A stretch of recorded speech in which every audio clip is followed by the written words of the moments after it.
ఆత్మ బంధువులందరికీ నమస్కారము. ఈరోజు పౌర్ణమి సందర్భంగా మనము కొంత జ్ఞాన సమాచారాన్ని తెలుసుకుందాము. గురువు మీద గొప్ప భావం ఉన్నటువంటి వారు ఎవరైనా సరే శ్రద్ధగా, ఎందుకంటే మనం చెప్పుకునేది గురువు చెప్పినటువంటి విధానాన్నే చెప్పుకుంటాము కాబట్టి మీరు శ్రద్ధగా ప్రతి ఒక్కరూ చివరి వరకు వీడియోని చూసి అందులో శాస్త్రబద్ధత ఏముందనేది తెలుసుకోవాల్సిందిగా కోరుకుంటున్నాం. స్వామివారి కాలం అయిన తర్వాత మేము 2-3 సార్లు బయటికి కమిటీల వారి వద్దకు వెళ్ళినప్పుడు మాయను గురించి ఎక్కువగా మనము చెప్పుకోవడం జరిగింది. అంటే మాయ యొక్క విధానం అనేది ఏ విధంగా ఉంటుంది, ఎలా మోసం చేస్తుంది మాయ అనేటువంటి విషయాల్ని, అంటే మాయ ఏ విధంగా మభ్య పెడుతుంది మనిషిని అనేటువంటి విషయాల్ని, ముఖ్యంగా స్వామివారి కాలమైన తర్వాత మనకు శ్రద్ధాలోపం అనేది మనలో ఏర్పడినప్పుడు ఆ శ్రద్ధాలోపాన్ని మనం సరిచేసుకోకపోతే మాయలో పడిపోతాము అని చెప్పని మనము మాయ యొక్క విధానం గురించి ముఖ్యంగా మనం ముందు తెలుసుకోవాలి అని చెప్పాము. సరే, ఈరోజు స్వామివారి కాలమైన తర్వాత పరిస్థితిని గమనిస్తే, స్వామివారు ఉన్నప్పుడు జ్ఞానుల సమాజముగా చెప్పుకున్నటువంటి వాళ్ళందరూ కూడా ఈరోజు కొన్ని చీలికలు అయిపోయినటువంటి పరిస్థితి కనపడతా ఉంది. ఎందుకు ఇటువంటి చీలికలు అనేవి వచ్చాయి, ఎక్కడ మాయ పనిచేస్తూ ఉంది అని గమనిస్తే, మనము చివరి మీటింగ్ ఏం చెప్పుకున్నాము? తీవ్రవాదము ఉగ్రవాదము అని మనం చెప్పుకోవడం జరిగింది. అందులో ఆయన ఏం చెప్పారు? ఈ దేవుడి జ్ఞానం అనేది ఈ తీవ్రవాదం ఉగ్రవాదం అనే దానికి మందు అని చెప్పడం జరిగింది. ఏక సమాజం అనేది రావాలి, జ్ఞానం అనేది ఈ తీవ్రవాదం ఉగ్రవాదానికి మందు అని చెబుతూ, ఈ జ్ఞానం అనేది తెలుసుకోవడం వల్ల అజ్ఞానం అనేది లేకుండా పోయి, మాది సపరేటు మీది సపరేటు అనే గుంపులు లేకుండా పోయి ఒక్క తాటి మీదకి అందరూ వస్తారు, ఏక సమాజం అనేది ఏర్పడుతుంది, ఏక సమాజం అనేది ఏర్పడల్లా అనేటువంటి ఉద్దేశం మాది అని గురువు చెప్తే, ఇప్పుడు ఏం జరుగుతూ ఉంది? ఎక్కడైతే గురువు ఆ విషయం చెప్పారో అక్కడ ఉన్నటువంటి వాళ్ళు మాకు సంబంధం లేదు, వీళ్ళు మాకు సంబంధం లేదు, వాళ్ళు శత్రువులు వీళ్ళు శత్రువులు అని చెప్పుకొని వీళ్ళే చీలికలు చేసేటువంటి పని కనపడతా ఉంది. మనం అదే విషయమే చివరి వీడియోలో మనం హెచ్చరికగా చెప్పుకోవడం జరిగింది. ఈ మధ్యకాలంలో ఒక ఆయన 2 నెలల క్రితము మా నాయపు ఒక ఆయన అడిగిపోయినాడు. వాళ్ళే పిలిపించుకున్నారు బలవంతంగా రావాలని చెప్పనేసి. పోయినప్పుడు ఆయన ఏం చేసినాడంటే, సరే అన్న, మరి స్వామివారు ఎంతో గొప్ప జ్ఞానం చెప్పినారు కదా మనకి, మరి అంత గొప్ప జ్ఞానం చెప్పినప్పుడు మీరు ఈ జ్ఞానాన్ని ముందుకు తీసుకుపోయే విధంగా ఉండాలా,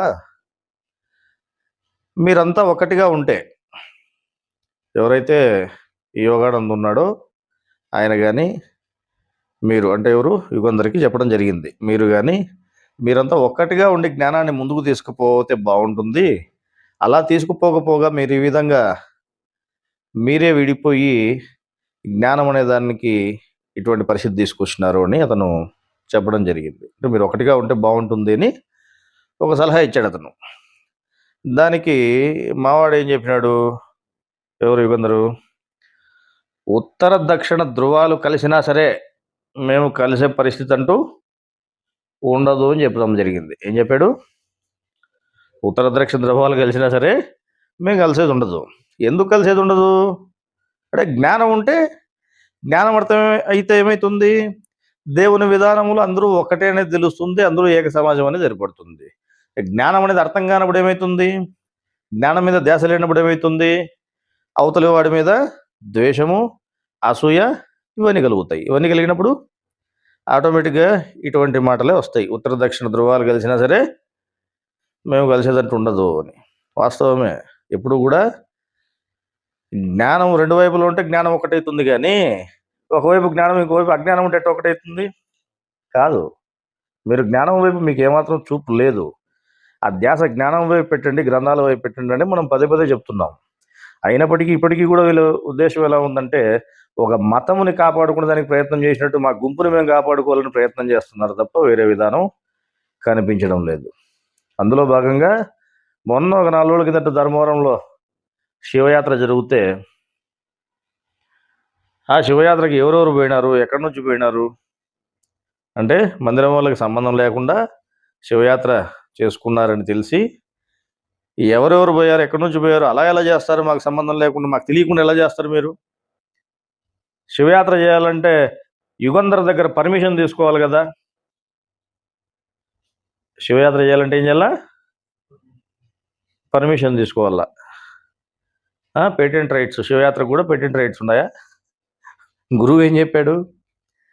గ్రంథంలో చెప్పినటువంటి విధానం ప్రకారము, జ్ఞానం ప్రకారము ఆచరణ చేయాలనేటువంటి దాంతో భాగంగా శివము అనేటువంటి దాన్ని గొప్ప భావంతో చూస్తూ, దేవుడిగా భావిస్తూ శివయాత్ర చేయడం అనేది జరుగుతూ ఉంది. ఇక్కడ కూడా వీళ్ళు ఏమంటున్నారు?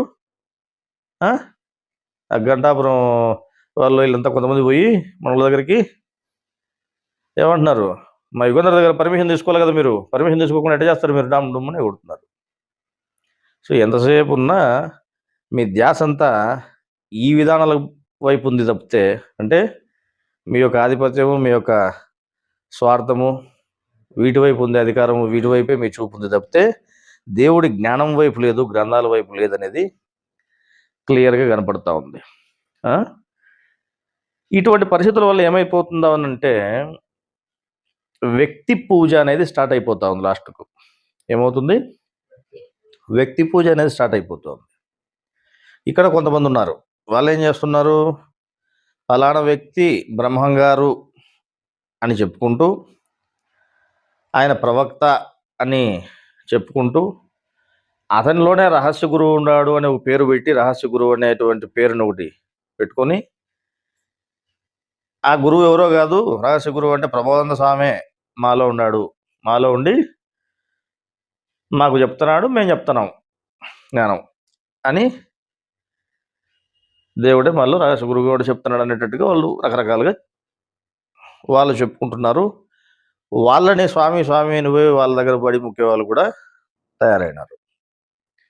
ఒక మనిషిలో గురువు ఉన్నాడు, లేకపోతే దేవుడు ఉన్నాడు అనేటువంటి భావంతో ఒక మనిషిని పోయి ముఖ్యవాళ్ళు, స్వామి స్వామి అని పిలిచేవాళ్ళు తయారైనారు. మరి ఇటువైపు చూస్తే వీళ్ళు ఎట్లున్నారు? ఇక్కడ కూడా ఒక మనిషిలో గురువు ఉన్నాడు అనుకుని ఇక్కడ కూడా స్వామి స్వామి అని పిలిచేవాళ్ళు, ముఖ్యవాళ్ళు ఇక్కడ తయారైనారు. అర్థమైందా? మొక్కించుకునే వాళ్ళు ఇది పద్ధతి కాదు, స్వామి అని పిలిచే విధానం అది గురువుని తప్పితే ఎవరిని పిలిచకూడదు, మనం వద్దు అని వాళ్ళు చెప్పట్లేదు. ముఖ్య వాళ్ళకి విచక్షణ లేకపోవడంతో వీళ్ళు కూడా మొక్కడం అనేది జరుగుతూ ఉంది. ఇంకా ఏమంటున్నారు? అయ్యప్ప స్వాముల్ని కూడా స్వామి స్వామి అని పిలుస్తారు, మమ్మల్ని పిలిచనీకేం మీకు రోగము? అయ్యప్ప స్వాములనే స్వామి స్వామి అని పిలుస్తారు కదా, మమ్మల్ని ఎందుకు స్వామి అనరు అనేటువంటి మాటలు మాట్లాడుతూ ఉన్నారు. అర్థమైందా? ఆఖరకు ఇవి ఎక్కడి దాకా దారి తీసాయనంటే, ఈ వ్యక్తి పూజ అనేటువంటి విధానాలు లాస్ట్కి ఎక్కడి దాకా దారి తీసాయని చూస్తే, కృష్ణాష్టమి ఉత్సవాలు చేస్తారు కదా, కృష్ణాష్టమి ఉత్సవాల్లో ఇటు రాయలసీమలోనేమో ఒక చోట శ్రీకృష్ణ పరమాత్మకు జై అని చెప్తూ, పనిలో పని జలంధర స్వామికి జై అని చెప్పుకుంటున్నటువంటి వాళ్ళు ఉన్నారు. ఎవరికి జై చెప్తున్నారు? భగవంతునికి జై చెప్పండి అనేది, దేవుడికి జై చెప్పమంటేనేమో భగవంతునికి జై చెప్పమంటే మనిషికి జై చెప్తున్నారు. లాస్ట్కి మనిషిని కూడా భగవంతునికి జమగట్టి జై చెప్పుకోవడం జరుగుతుంది. సరే, వీళ్ళు ఇటువైపు రాయలసీమలు ఇటు తయారైతే అటువైపు ఏం చేస్తున్నారు? ఇటు ఉత్తర భారతం సైడ్, ఇది ఉత్తర భారతం కదా, ఏమంటారు దాన్ని, ఉత్తరాంధ్ర సైడు. ఉత్తరాంధ్ర సైడ్ ఏమంటున్నారు, బ్రహ్మం గారికి జై, ఎవరికి, వీరబ్రహ్మం గారికి జై అని వాళ్ళు ఒక మనిషిని పట్టుకుని వాళ్ళు వీరబ్రహ్మం గారికి జై అని వాళ్ళు అంటున్నారు. అంటే మాయ యొక్క విధానం ఎట్లుంటుంది చూడు. మాయ అనుకుంటే ఏమైనా చేయగలుగుతుంది మిమ్మల్ని. మీరెంత ఇటు తిరిగి కూర్చొని మా మాట వింటున్నారు కదా, మిమ్మల్ని అందరూ అటు తిప్పి కూర్చోబెడుతుంది మాయ అనుకుంటే అని గురువు ఏ మాట అయితే చెప్పాడో ఆ మాటని సత్యం చేసి ఈరోజు ఏం చేసింది మాయ, అందరినీ అటువైపు తిప్పి కూర్చోబెట్టేసింది ఆల్రెడీ. కానీ వీళ్ళేమంటారు, మేము దేవునికి విధేయులము. ఎవరికి విధేయులు, దేవునికే విధేయులము, గురువుకే విధేయులం అని చెప్తారు. చెప్పేదేమో గురువుకి విధేయులు, దేవునికి విధేయులు అని చెప్పుకుంటారు. ఆచరణ దగ్గరకు వచ్చి, చేసే దగ్గరకు వచ్చేసరికి మనుషులకు విధేయులుగా ఉంటూ మనుషులకు నమస్కారాలు చేయొచ్చు, మనుషుల్ని స్వామి అని పిలుచు, మనుషుల కాడు వంగబడి ఉంటారు. అంటే ఏమైంది ఇప్పుడు, చెప్పేదేమో దేవునికి విధేయులు ఉన్నాం మేము అనేది, ప్రబోధన స్వామికి జై అనేది, మళ్ళీ ఏమో బ్రహ్మంగారికి నమస్కారం, జలధర స్వామికి నమస్కారం, ఇంకా నమస్కారం సాతాక నమస్కారాలు చేస్తున్నారు ఏకంగా. ఏమన్నారు దాన్ని, భక్తిలో వ్యభిచారము అన్నారు, భక్తిలో వ్యభిచారము అని చెప్పినారు. అర్థమైందా? ఇటువంటి విధానం ఈరోజు తయారైంది. అందుకే ఇటువంటి వారి గురించి ఆయన ముందే ఏం చెప్పారు, గురువు రత్నవాక్యాల గ్రంథంలో చెప్పారు కదా. ఏం చెప్పారు, పెదవులతో గణపరుస్తారు. వీళ్ళంతా గురువుని పెదవులతో కనపరుస్తారు, అంతవరకే. పెదవులతో కనపరచడమే, మేము ఆయనకే విధేయులం.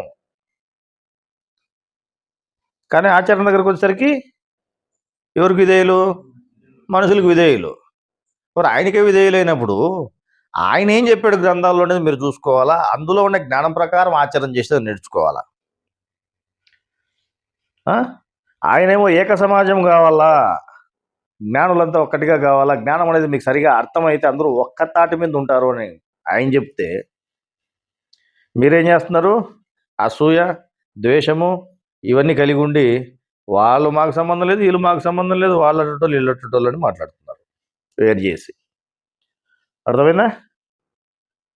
మరి అక్కడ ఏం చెప్పారు గ్రంథంలో, ఈ విధంగా అసూయ ద్వేషభావాలు కలిగి ఉంటే వాళ్ళు తీవ్రవాదులు అని, తీవ్రవాదులతో సమానము, తీవ్రవాదులకే అటువంటి విధానం ఉండేది అని చెప్పినారు. జ్ఞానులకి ఏ విధానం ఉంటుంది, ఒకరిని చూస్తే ఒకరికి మిత్రభావం ఉంటుంది అని చెప్పారు. అవునా కదా?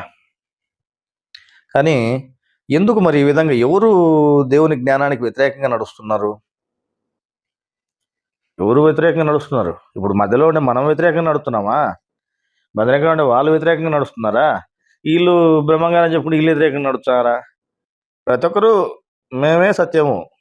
ఎందుకంటే మాయ ఏం చేస్తుందని చెప్పినాడు పెద్ద ఆయన, ఊహకు అందకుండా మోసం చేస్తున్నాడు.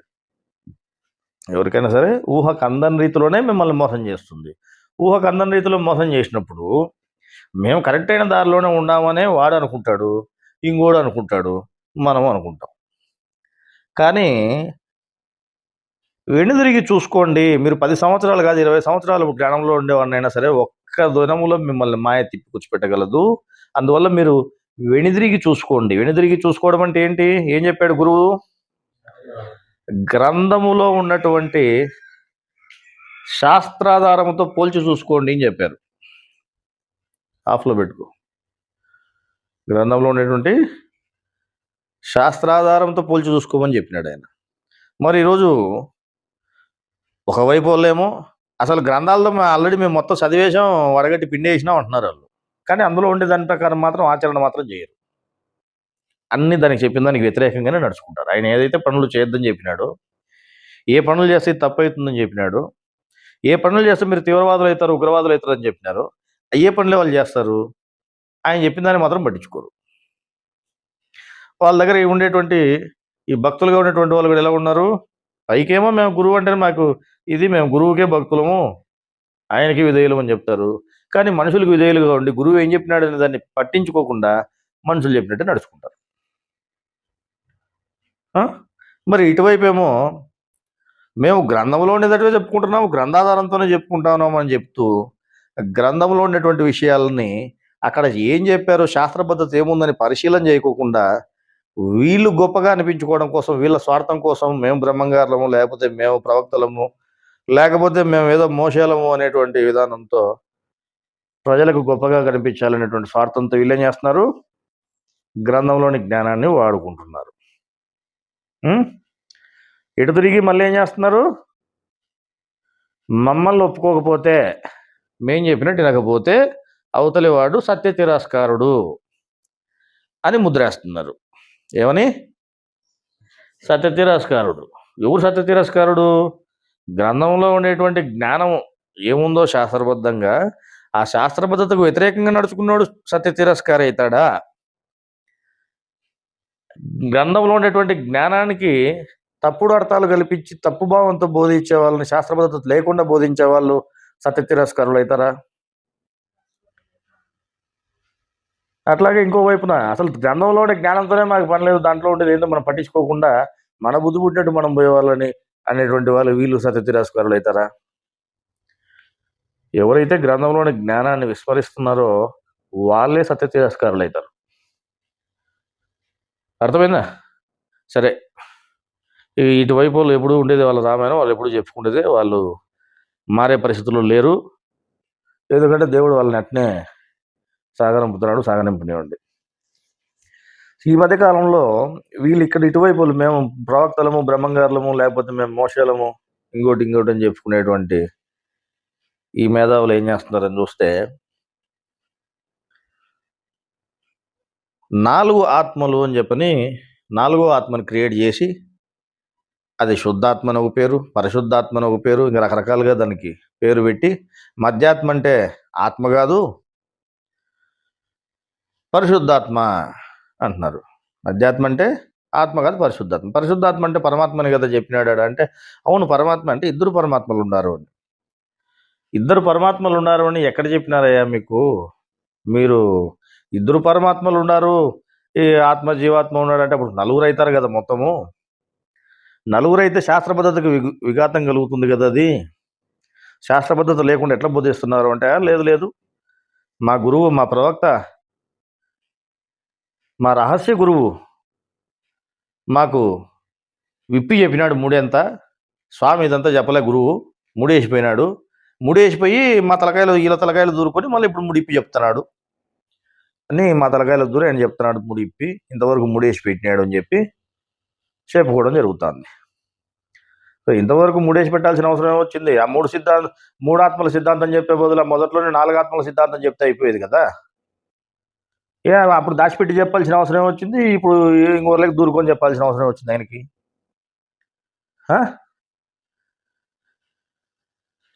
ఈనేవాడు ఎరిపప్పు అయితే చెప్పేవాడు. ఎంత సార్ చూడు, అట్లాగా 4 ఆత్మల సిద్ధాంతాన్ని వీళ్ళు చెప్పుకొస్తున్నారు.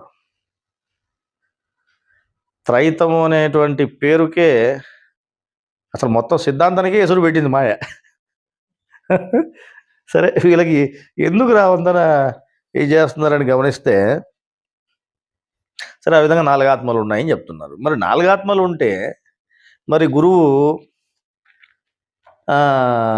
శరీర రథము అని చెప్పని మనకు భగవద్గీత గ్రంథంలోనే మనకు ఒక విధానం చూపించడం జరిగింది. మరి శరీర రథంలో కూడా శరీరాన్ని రథంగా పోల్చినారు. నడుపు సారథేమో ఆత్మ అని చెప్పినాడు, ప్రయాణికుడు జీవాత్మ అని చెప్పినాడు, రథం మీద ఉన్నవాడు పరమాత్మ అని చెప్పినాడు. మరి ఆ విధంగా 3 ఆత్మల గురించే ఇక్కడ చెప్పినాడు. కానీ మరి ఇన్ని చెప్పినాడు, గుర్రములు ఇంద్రియములు, రథము శరీరము, నడిపే సారథేమో ఆత్మ, ప్రయాణికుడేమో జీవాత్మ, రథం మీద ఉన్నాడు పరమాత్మ, మొదలుపెట్టిన ఊరేమో జన్మ, ప్రయాణించు మార్గము జీవితము, చేరవలసిన ఊరేమో మరణము, చివరి గమ్యం వచ్చి మోక్షము. ఇన్ని వరుసలు రాసినోడు ఇంకోటి రాకపోయినా రహస్య గురువు శుద్ధాత్మ లేకపోతే పరిశుద్ధాత్మ, ఇంకొక ఆత్మ మధ్యలో ఇద్దరు, ఇంకొక మీరు ఏదైతే చెప్తున్నారో ఇప్పుడు ఎందుకు చెప్పాలి? ఆయన అప్పుడు చెప్పలేకపోయినా రహస్యం అనేప్పుడు ఇప్పుడు కూడా రహస్యమే కదా. ఓ రహస్యం ఉంది, ఇప్పుడు కూడా రహస్యం కదయ్యా, మరి ఇప్పుడేంటి చెప్పాలా? ఆ సిద్ధాంతం అంతా రాసిపెట్టి ఇప్పుడు ఇప్పుడు మతికి వచ్చిందా ఇక్కడదే? ఈడేం చెప్పినారు? చూసేవాడు సాక్షి, అంటే సాక్షిగా ఉన్నటువంటి వాడు పరమాత్మ, అనుభవించేవాడు జీవుడు, ఆడించేది ఆత్మ, ఆడేది శరీరం. మరి ఇంకో నాలుగో వాడేడి? నాలుగు ఆత్మేది? పరమాత్మ, జీవుడు, ఆత్మ. మరి ఇంకొక మీరు చెప్పే పరిశుద్ధాత్మ, లేకపోతే శుద్ధాత్మ, లేకపోతే ఇంకో నాలుగో ఆత్మ. ఒక ఆయన చెప్తాడంట, ఏమని? పరమాత్మ కంటే పెద్ద ఆయన ఇంకొకడు ఉన్నాడండి అని. నవి పరమాత్మ అనుకుంటారు మీరు, పరమాత్మ కంటే పెద్దోడు ఇంకొకడు ఉన్నాడండి. పరమాత్మ కంటే పెద్దోడు ఉన్నాడా? పరమాత్మ కంటే పెద్దోడు ఇంకొకడు ఉన్నాడండి అని చెప్తా. సరే, మరి హస్తం గురించి స్వామివారు చెప్పడం జరిగింది. ఇందులో కూడా 3 రేఖలను చూపిస్తూ పరమాత్మ, ఆత్మ, జీవాత్మ. మళ్ళీ 4వ రేఖ ఇంకోటి ఆడోటి గీలేదే, గీసి 4వది రహస్యంగా ఉన్నప్పుడు రహస్యంగా ఏదో త్రవణ పెట్టాలి కదా. కనపచ్చి కనపరాకుండా పెట్టి గుదిగుది రహస్యంగా ఉందేడా, కనపచ్చి కనపరాకుండా ఉంది, ఈయనే రహస్యంగా ఉండే ఆయన రహస్య గురువు అంటే ఇంకొక ఆత్మ, 4వ ఆత్మ అని చూపిల్ల కదా. మళ్ళా ఎందుకు చెప్పలేదు ఆయన? 3 చెప్పినాడు, అప్పుడు మర్చిపోయినాడంట, ఇప్పుడు చెప్పినాడంట. వీళ్ళు చెప్పేది అప్పుడు మర్చిపోయినాడు, ఇప్పుడు మళ్ళీ దూరుకొని చెప్తున్నాడు. చెప్పేవారికన్నా అంతా సిగ్గు ఉండాలా, వినే వాళ్ళకి అంతకు సిగ్గు లేదు. ఏందా మళ్ళీ వేసినావు? ఏముంది? ఈశ్వరలింగం చూపించి ఏం చెప్పినారు? 3 విభూతి రేఖలు మాత్రం పెట్టినారు, 4వది పెట్టలే. మీరు అనుకున్నట్టుగా 4వది ఇంకోటి ఉంటే 4వది పెట్టాలి కదా, పెట్టలే. 3 పెట్టి పరమాత్మ, ఆత్మ, జీవాత్మ. మరి మధ్యాత్మేది? మధ్యాత్మ అంటే ఈ ఆత్మ కాదు. వీళ్ళు చెప్పేది ఏం చెప్తున్నారు? మధ్యాత్మ అంటే ఈయన కాదండి, ఇంకొక ఆయన ఉన్నాడు దాచిపెట్టుకుని, ఉన్నాడంట. మరి ఎందుకు చెప్పలేదు ఆవిడ? అంటే సిద్ధాంతం చెప్పినోడు తిక్కోడు, మీరు తెలివైన వాళ్ళా?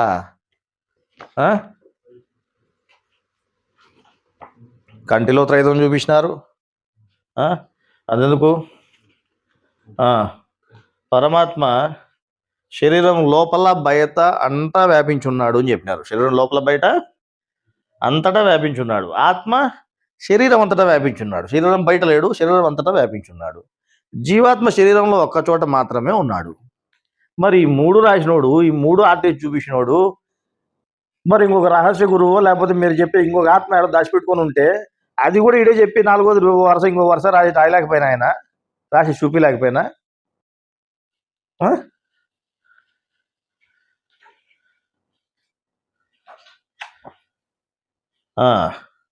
3 వేలను కూడా చూపిస్తే ఇక్కడ ఏం చెప్పారు?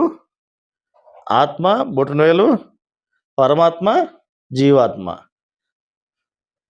జీవాత్మ పరమాత్మ, ఆత్మ జీవాత్మ, ఆత్మ పరమాత్మ, ఈ 3 తప్పితే ఇంకొకరిని ఎవరైనా చూపించారా? లేదు. సరే, మరి వీళ్ళు ఏమంటున్నారు? ఇక్కడ దాది కింద కాలకర్మ చక్రములు. ఈ కాలకర్మ చక్రములను చూపించి, ఈ కాలకర్మ చక్రాల్లోని రహస్యము ఇంతవరకు స్వామి చెప్పలేదు, గురువే చెప్పలేదు. ఆ రహస్యాన్ని ఇప్పుడు రహస్య గురువు వచ్చి చెప్పినాడు.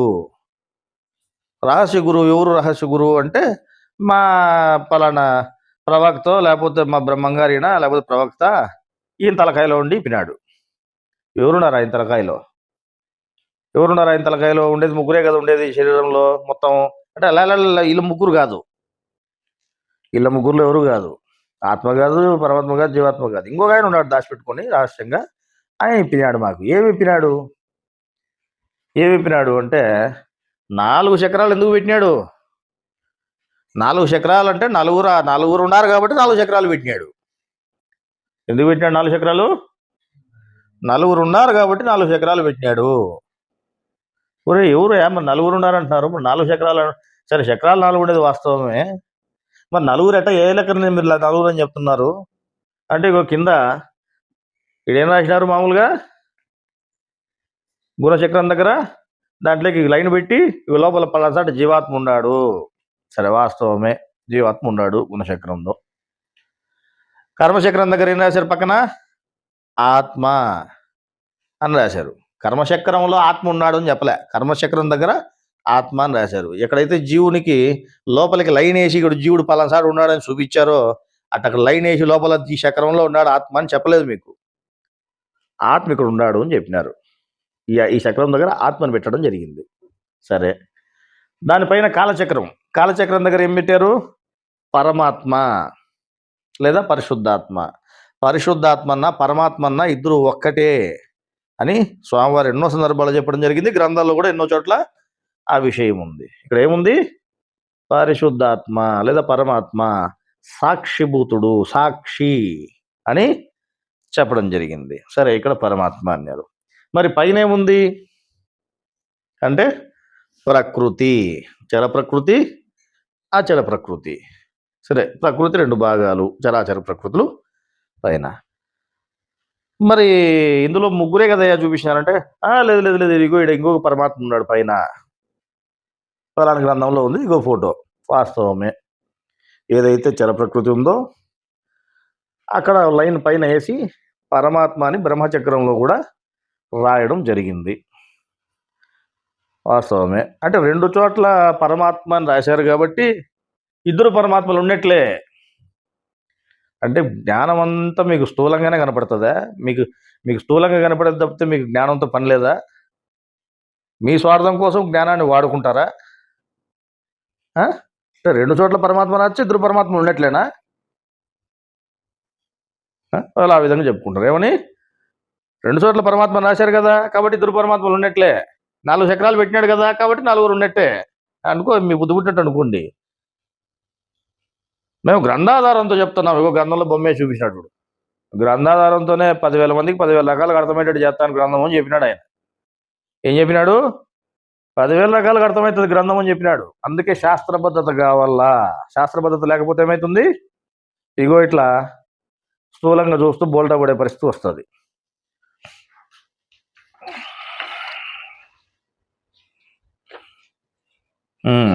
ఇది సంపూర్ణమైన దేవుని చిహ్నము అని చెప్పడం జరిగింది. ఇందులో ఏం చెప్పారు? ఇక్కడ ఏం చూపించారు? కుమారుడు, తండ్రి, పరిశుద్ధాత్మ, ప్రకృతి అని చూపించడం జరిగింది. మరి కొన్ని చోట్లేమో కుమారుడు, తండ్రి, పరిశుద్ధాత్మ అంటే జీవుడు, ఆత్మ, పరమాత్మ. మరి పైన ప్రకృతి అని చెప్పడం జరిగింది. కానీ ఇంకొన్ని చోట్ల ఏం చేశారు? పరమాత్మ అని కూడా నీకు ఇక్కడ వేయడం జరిగింది. అందువల్ల వీళ్ళు ఏం చేశారంటే మరి ఇక్కడ 3 ఉన్నారు, ఈడ బ్రహ్మచక్రంలో ఇంకొక ఆయన ఉన్నాడు కాబట్టి 4 ఉన్నారు అని చెప్పి వీళ్ళు అనుకోవడం జరిగి తప్పుగా భావించుకొని ఈ తప్పు భావాలని అందరికి బయటికి బోధన చేయడం జరిగింది. తర్వాత ఎవరైతే ఈ పరమాత్మ ఉన్నాడో కాలచక్రంలో ఆయనే మధ్యాత్మ అని చెప్తూ మనం ఆయన్ని ఆరాధించాలి, పరమాత్మను ఆరాధించాలి, ఆత్మని కాదు అని చెప్తూ ఆత్మను ఆరాధిస్తే ఏమవుతాము? ఆత్మ ఆరాధిస్తే మనం ఎక్కడ పోము, ఈడే ఉంటాము జన్మలు ఎత్తుకుంటా అని వీళ్ళు చెప్పుకోవడం జరుగుతూ ఉంది. ఆత్మను ఆరాధిస్తే మోక్షం పొందుతారు అని గురువు చెప్తే వీళ్ళేం చెప్తున్నారు? ఆత్మను ఆరాధిస్తే మీరు ఈడే ఉంటారు, మీరు ఆరాధించాల్సింది పరమాత్మని అని వీళ్ళు చెప్పుకోవడం జరుగుతూ ఉంది.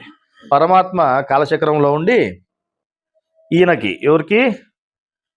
ఆత్మకు, అంటే 6వ నాడీ కేంద్రంలో ఉండేటువంటి ఆత్మకి 7వ నాడీ కేంద్రంలో కాలచక్రంలో పరమాత్మ ఉండి 6వ నాడీ కేంద్రంలో ఉండేటువంటి ఆత్మకు పనులు చెప్తే ఈయన పని చేస్తున్నాడు.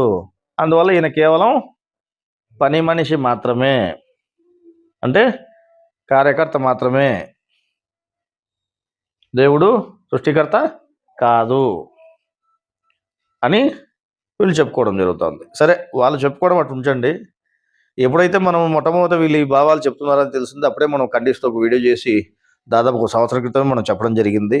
ఇది సిద్ధాంతానికే వ్యతిరేకమవుతుంది, మీరు తప్పు భావనలో పోతున్నారు, శాస్త్రబద్ధత లేదు, సరిచూసుకోండి, ఎందుకంటే దేవుని జ్ఞానం దగ్గర చాలా జాగ్రత్తగా ఉండాలని గురువు చెప్పడం జరిగింది. ఏమాత్రం బోధలో మనకు అజ్ఞానం అనేది ఉన్నా ధర్మ వ్యతిరేకమైన బోధ నువ్వు చేసినట్టు అవుతుంది. దానివల్ల యుగ యుగాల పర్యంతం మీకు కర్మ అంటుతుందని చెప్పని స్వామివారు చెప్పారు అని చెప్పని మనం హెచ్చరిక చేస్తూ మనం ఇంతకుముందే వీళ్ళకి చెప్పడం జరిగింది. అయినప్పటికీ కూడా వీళ్ళ బుద్ధిని మార్చుకోకుండా ఇదే పద్ధతిలో పోతా ఉన్నారు. సరే, మనము ఎందుకు ఇద్దరు పరమాత్మల్ని చూపించడం జరిగింది? బ్రహ్మచక్రంలో పరమాత్మని ఎందుకు చూపించారు? అక్కడ కింద కాలచక్రంలో పరమాత్మని ఎందుకు చూపించారు? అసలు దీని యొక్క వివరం ఏమిటి? మరి వీళ్ళు అనుకున్నట్టుగా 2 చోట్ల పరమాత్మ రాశారు కాబట్టి నిజంగానే ఇద్దరు పరమాత్మలు ఉన్నారా, లేకపోతే ఉన్నది ఒక పరమాత్మేనా? వీళ్ళు అనుకున్నట్టుగా 4 ఆత్మలు మొత్తం ఉన్నారా, లేదా 3 ఆత్మలేనా? మనది త్రైత సిద్ధాంతమేనా, లేకపోతే త్రైత సిద్ధాంతం కాదు మాది, మాకు 4వ సిద్ధాంతం అని దానికి ఒక చతుర్ సిద్ధాంతం అని అదో కొత్త పేరు పెట్టుకోవాలా మేము, మీరు చెప్పినట్టుగా? అంతేనే కదా? త్రైత సిద్ధాంతం అని పేరు తీసేసి చతుర్ సిద్ధాంతం అని అదొకటి పెట్టుకోవాలి. ఇంకా అంతే కదా? 4 అంటే ఇంకేమైంది అప్పుడు? చతుర్ సిద్ధాంతం అని పెట్టుకోవాలా. అప్పుడు ఏదో ఆయన మర్చిపోయి గురువు చెప్పినాడు మనకి, ఒకదాన్ని మర్చిపోయి 3 చెప్పినాడు కాబట్టి అప్పుడు త్రైత సిద్ధాంతం అని పెట్టినాడు. ఇప్పుడు 4వది చెప్తున్నాడు, ఆయనే చెప్తున్నాడు. మళ్ళీ ఆయన మీద చెప్పేది అది కూడా మనం చెప్తున్నాం, ఎవడు చెప్పుకోడు. మళ్ళీ గురువు మీద చెప్పి 4వది ఆయనే చెప్పినాడు, ఆయనకి ఆపదిచ్చి చతుర్ సిద్ధాంతం అని పెడితే అది కూడా రహస్య గురువు ఇచ్చి అందించినాడు మాకు లోపల నుంచి పేరంటే అయిపోయాడికి సరిపోతుంది. అప్పటి నుంచి వీళ్ళకి మా చతుర్ సిద్ధాంతం అని చెప్పుకుంటారు, త్రైత సిద్ధాంతం అని కూడా చెప్పుకోరు. ఈ జనాలు ఎట్టున్నారంటే ఏమాత్రం విచక్షణ లేకుండా, అందుకే ఆయన చెప్పింది గొర్రెలు అని చెప్పినాడు ఆయన, మేకలు అని చెప్పలేదు. మేకలకైతే తెలివి ఉంటుంది, గొర్రెలకి అసలు ఊరికే తెలివి ఉండదు. అందుకే గొర్రెలు అని చెప్పినాడు గురువు కూడా. ఇదేమయ్యేది? సరే, ఇక్కడ మీరు విమర్శిస్తున్నారు అనేటువంటి భావం మానేసి ఇందులో శాస్త్రబద్ధత ఏముంది, ఎందుకు శాస్త్రబద్ధత లేదంటున్నారు అనేది మాత్రమే గమనించండి. ఇది దేవుడి జ్ఞానము. దేవుడి జ్ఞానం దగ్గర చాలా జాగ్రత్తగా ఉండాల్సిందిగా ప్రతి ఒక్కరిని కోరుతూ, మీ తండ్రి అయినటువంటి ఆత్మను వేడుకోండి, మాకు సరైనటువంటి జ్ఞానాన్ని ప్రసాదించమని, సరైన విధానాన్ని, సత్యాన్ని తెలియజేయమని వేడుకోండి. అంతేగాని అసలు ఆయన్నే పక్కకు పడేసి మేము ఇంకోరిని ఉన్న కొత్తని పట్టుకుంటామంటే ఏ ప్రయోజనము లేదు. సరే, ఇక్కడ ఏం చెప్పారు దేవుని ముద్రలో? ప్రకృతి 2 భాగములు. బ్రహ్మచక్రం గురించి ఏం చెప్పారు? మొత్తం ఎన్ని చక్రాలు ఉన్నాయి? 4 చక్రాలు ఉన్నాయి. ఒకటి గుణచక్రము, కర్మచక్రము, కాలచక్రము, బ్రహ్మచక్రము. కానీ బ్రహ్మచక్రం ఏ విధంగా ఉంది? 2 భాగాలుగా ఉంది. అంటే ప్రకృతి 2 భాగాలుగా ఉంది. అవసరమైతే మీ దగ్గర గ్రంథంలో ఉండేటువంటి కాలచక్రముల దీన్ని పెట్టుకొని ముందర పెట్టుకొని కూర్చోండి. ఇది పక్కబిడ్డయ్యా, ఇంకోటి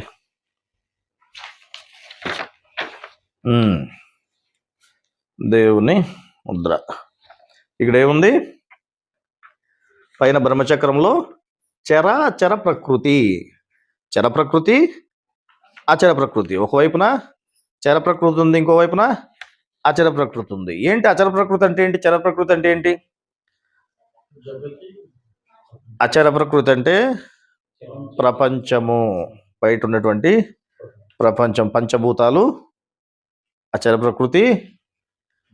ఈ శరీరము పంచభూతాలతో ఇది కూడా తయారైండేది, అర్థమైందా? ఈ శరీరము జగత్తులో ఉండే శరీరాలన్నీ కూడా ఏమవుతాయి? చర ప్రకృతి అవుతాయి, అర్థమైందా? ఆ విధంగా చర ప్రకృతి, అచర ప్రకృతి అంటే బయటి ప్రపంచము, చర ప్రకృతి అంటే అన్ని శరీరాలు, భూమి మీద జగత్తిగా ఉన్నటువంటి అన్ని శరీరాలు కలిపితే చర ప్రకృతి. ఈ విధంగా 2 భాగాలుగా ఏముంది? పైన ఉన్నటువంటి బ్రహ్మచక్రం ఉంది, దాని కింద పరమాత్మ అని చెప్పని కాలచక్రాన్ని సూచించడం కూడా జరిగింది. ఓకే, సరే, ఇంకా ముందుకు పోయి చూద్దాం.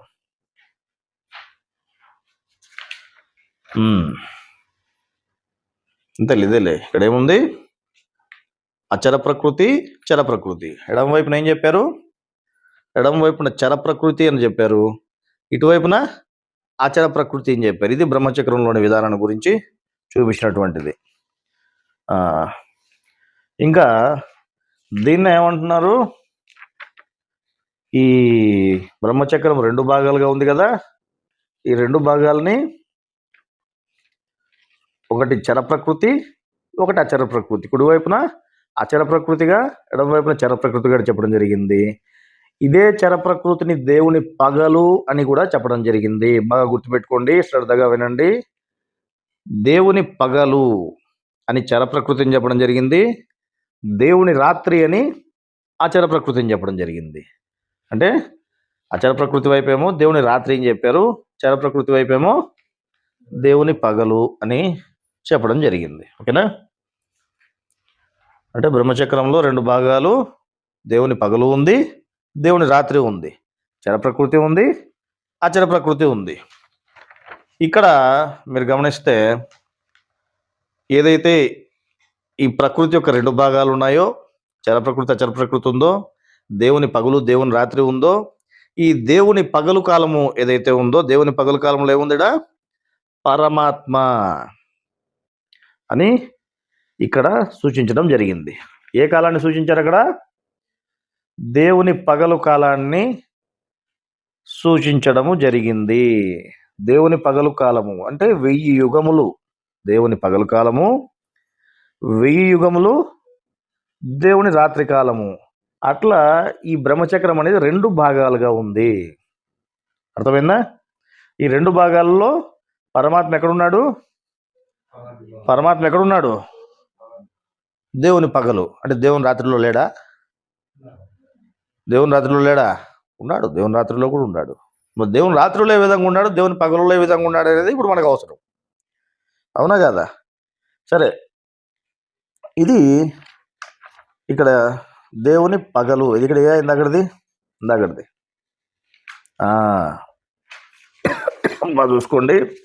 దేవుని చిహ్నం గ్రంథం తీసుకొని లేదా దేవుని ముద్ర గ్రంథం తీసుకొని మీరు గమనించుకోండి. ఇక్కడ ఏదైతే బ్రహ్మచక్రం ఉందో, ఈ బ్రహ్మచక్రంలో ఇటువైపు చూపిస్తానులే, కనపడుతుంది లేదు. ఈ బ్రహ్మచక్రంలో ఎడమ వైపున దేవుడి పగలు, దేవుని రాత్రి. ఈ పరమాత్మను ఎక్కడ సూచించారు? దేవుని పగలులోనే సూచించారు. అంటే లైన్ మరి లోపలికి పెట్టి మరీ చూపించారు. మధ్యలో ఇడుసుగా ఉన్నటువంటి వాడు, బ్రహ్మనాడిగా ఇరుసుగా ఉన్నటువంటి వాడు ఆత్మ.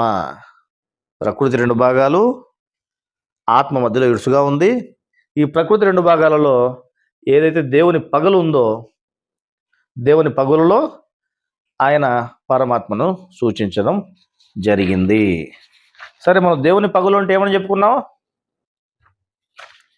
దేవుని పగలు అంటే ఏం చెప్పుకున్నాం? దేవుని పగలు అంటే దీనికి ఇంకో అర్థం కూడా ఉంది. ఏమిటిది? చర ప్రకృతి. చర ప్రకృతి. చర ప్రకృతి. ఇప్పుడు ఆయన ఎక్కడున్నాడు? చర ప్రకృతిలో పరమాత్మ ఉన్నాడు. అర్థమవుతుందా? చర ప్రకృతిలో పరమాత్మ ఉన్నట్టుగా చూపించారు. చర ప్రకృతి అంటే ఎక్కడుంది? శరీరము. శరీరంలోని 7 నాడీ కేంద్రాలు. 7 నాడీ కేంద్రంలో 7 నాడీ కేంద్రాలు కూడా ఆత్మ వ్యాపించి ఉంది. 7వ నాడీ కేంద్రము ప్రకృతి ఆధీనములో. 7వ నాడీ కేంద్రము ప్రకృతి, చర ప్రకృతిగా అచర ప్రకృతిగా 7వ నాడీ కేంద్రం కాదు, సారీ, బ్రహ్మచక్రం.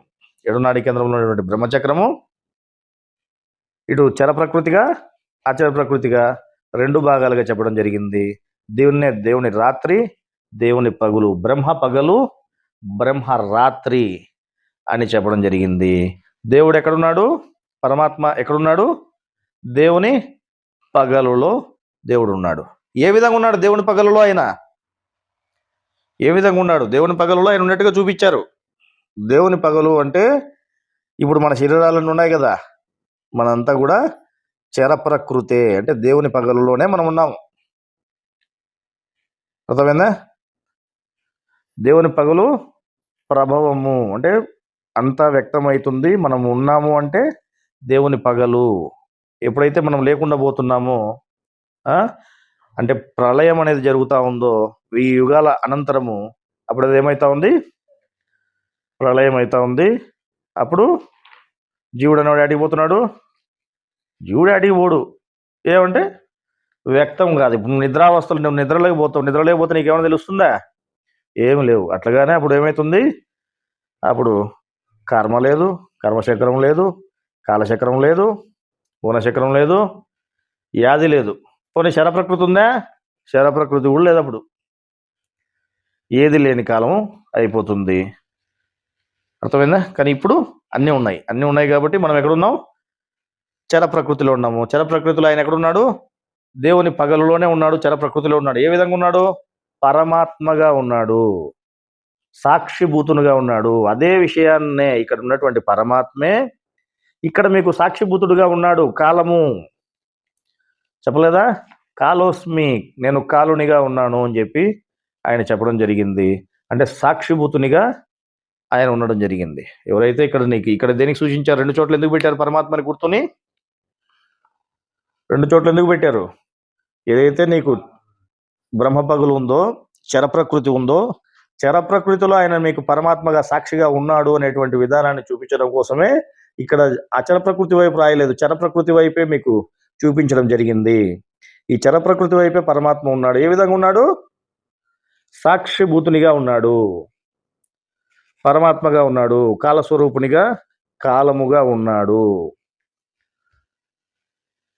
అర్థమైందా? మరి ఇప్పుడు కాలముగా ఉన్నాడు, వాస్తవమే. అదే విషయాన్ని ఇక్కడ చూపించారు పైన అంటున్నారు మీరు, వాస్తవమే. మరి 1000 యుగాల కాలం గడిచిపోతుంది. గడిచిపోయిన తర్వాత 1000 యుగాల కాలం గడిచిపోయిన తర్వాత అప్పుడు జీవుడు అనేవాడు లేడు, ప్రకృతి అనేది లేదు, అంటే వ్యక్తం కాలేదు జీవునికి. ఏది కూడా కాలం లేకుండా పోయింది. అప్పుడు నీకు కాలచక్రం లేదు, కర్మచక్రం లేదు, గుణచక్రం లేదు, యావి లేవు కదా. అప్పుడు ఆయన ఏ విధంగా ఉన్నాడు? అక్కడదే అది ఏది నీకు నా లేక గ్రంథం ఆడని చూడు కదా, ఆడని చూడు పైన చూడు, ఆడ పైన వెనకల లే అది. రైట్. ఇందులో ఏం చెప్పారు? 0 9 6 3. 3 అంటే జీవాత్మ, 6 అంటే ఆత్మ, 9 అంటే పరమాత్మ, సాక్షిభూతునిగా ఉన్నటువంటి పరమాత్మ. ఎప్పుడు సాక్షిభూతుడుగా ఉంటాడు ఆయన? చర ప్రకృతి ఉన్నప్పుడే. దేవుని పగలు మాత్రమే, దేవుని పగలు మాత్రమే 9గా ఉన్నాడు. ఎవరున్నారు? పరమాత్మ దేవుని పగలులో ఏ విధంగా ఉన్నాడు? 9గా ఉన్నాడు, సాక్షిభూతుడిగా ఉన్నాడు. మరి ఈ 1000 యుగాల కాలం ఇది చక్రం రౌండ్గా తిరగదు. దిగిరియా ఇక్కడ పైద్దా ముందు ఏం చెప్పారు? ఇది దేవుని పగలు 1000 సంవత్సరాలు, దేవుని రాత్రి 1000 సంవత్సరాలు. అంటే బ్రహ్మ పగలు, బ్రహ్మరాత్రి అని సగం భాగము ఆ బ్రహ్మచక్రాన్ని విడగొట్టడం జరిగింది. ఈ బ్రహ్మచక్రం ఏం చేస్తుంది? ఈ 2 ఒకేసారి ఇలా రౌండ్ తిరగవు. దేవుని పగలు ఇప్పుడు నడుస్తూ ఉందంటే దేవుని పగలు అయిపోతూ ఉంటుంది, ఇది మాత్రమే తిరుగుతూ ఉంటుంది. దేవుని రాత్రి గరదా. ఈ విధంగా ఈ 2 భాగాలుగా ఉన్నటువంటి పైన ఉన్నటువంటి చక్రము ఒకదాని కిందికి ఒకటి వెళ్ళిపోయేటువంటి పరిస్థితి. ఆ విధంగా ఒకదానికొకటి కిందికి వెళ్ళిపోతూ ఈ దేవుని పగలు కాలము అయిపోతూ వెళ్ళిపోతుంది. 108 కోట్ల సంవత్సరాలు అంటే 250 మార్లు ఈ 4 యుగముల చట్టం, ప్రస్తుతం యుగములు అని చెప్పుకుంటున్నారు కదా, ఈ 4 యుగాలటువంటి ఈ చట్టం ఏదైతే ఉందో రౌండ్, ఆ విధంగా 250 సార్లు జరుగుతే అప్పుడు ఏమవుతుంది? 108 కోట్ల సంవత్సరములు అవుతుంది. అందులో భాగంగా దేవుని బ్రహ్మ పగలు, బ్రహ్మ రాత్రి అని ఏదైతే చెప్పుకున్నాం మనము, అక్కడ ఒక భాగం కంప్లీట్ అయినప్పుడు ఇప్పుడు ఈ చక్రం ఏమవుతుంది? ఈ చర ప్రకృతి ఏదైతే ఉందో ఇప్పుడు చర ప్రకృతిగా ఉన్నటువంటి శరీరాలన్నీ అప్పుడు లేకుండా పోతాయి. ఎందుకంటే దేవుని రాత్రి ప్రళయం అనేది జరిగి జీవుడికి ఏమాత్రము తెలియకోకుండా అయిపోతుంది. అక్కడ ఏమాత్రము కర్మ అనుభవం కానీ, కర్మచక్రము కానీ, కాలచక్రము కానీ, గుణచక్రము కానీ ఈ చట్టమే లేకుండా పోతుంది. అవునా కదా? ఈ చట్టమే లేకుండా పోతుంది. ఈ చట్టమే లేకుండా పోయినప్పుడు ఏమైతా ఉంది? అప్పుడు దేవుడు ఉన్నాడా? ఉన్నాడు. ఎవరు ఆయనప్పుడు? ఇప్పుడేమో 9 అంటిమి. దేవుని పగులంతా బ్రహ్మ పగులంతా ఏం చెప్తామే? ఆయన సాక్షిభూతుడుగా ఉన్నాడు, 9గా ఉన్నాడు. మరి దేవుని రాత్రిలో శూన్యం. దేవుని రాత్రిలో ఆయన ఏ విధంగా ఉన్నాడు? 0గా ఉన్నాడు. ఆయన ఆడ మగ అనేది కూడా మనకు తెలియదు. ఆయన ఆడన మగన అనేటువంటి విషయం కూడా మనకు తెలియదు. అందుకే ఏం చెప్పారు? సృష్టికి ముందు ఏ విధంగా ఉన్నాడు? 0గా ఉన్నాడు. సృష్టి తర్వాత అంటే సృష్టికి ముందంటే సృష్టి లేనప్పుడు. సృష్టి లేనప్పుడు ఏ విధంగా ఉన్నాడు? సృష్టి లేనప్పుడు సున్నాగా ఉన్నాడు ఆయన. అంటే శూన్యం అంతే. ఎట్టున్నారో తెలియదు మనకు. అందుకే దాన్ని శూన్యము అన్నారు. సృష్టి లేనప్పుడు శూన్యంగా ఉన్నాడు. సృష్టి ఉన్నప్పుడు సృష్టి లేనప్పుడు ఏమవుతుంది? బ్రహ్మ రాత్రి అవుతుంది. అది అంటే దేవుని రాత్రి అవుతుంది. అదే ప్రభావం జరిగినప్పుడు సృష్టి ఉన్నప్పుడు దేవుని పగలవుతుంది. దేవుని పగలైనప్పుడు ఆయన ఏ విధంగా ఉన్నాడు? సాక్షిభూతునిగా ఉన్నాడు. ఆడ 9గా ఉన్నాడు. అర్థమైందా? అందుకే ఇది ఏం చెప్పినారు? దేవుని విశ్రాంతి దినము 7వ ఆకాశం పైన ఆయన విశ్రాంతి తీసుకుంటున్నాడు అని చెప్పడం జరిగింది. ఇదే విధానమునే బయట ఉన్నటువంటి విధానమునే మనిషి శరీరం లోపల కూడా దేవుడు పెట్టి ప్రతిరోజు నిద్ర లేకపోవడము, మళ్ళీ మెలకు లేక రావడం, నిద్ర లేకపోవడము, మెలకు లేక రావడము జరుగుతూ ఉంది. ఆ విధానాన్ని అక్కడ చూపిస్తే నిద్ర లేకపోయినప్పుడు ఏమవుతుంది? నీకు కర్మచక్రంతో సంబంధం ఉండదు, యా చక్రంతో సంబంధం ఉండదు. నువ్వు ప్రళయంలో ఉన్నట్టే.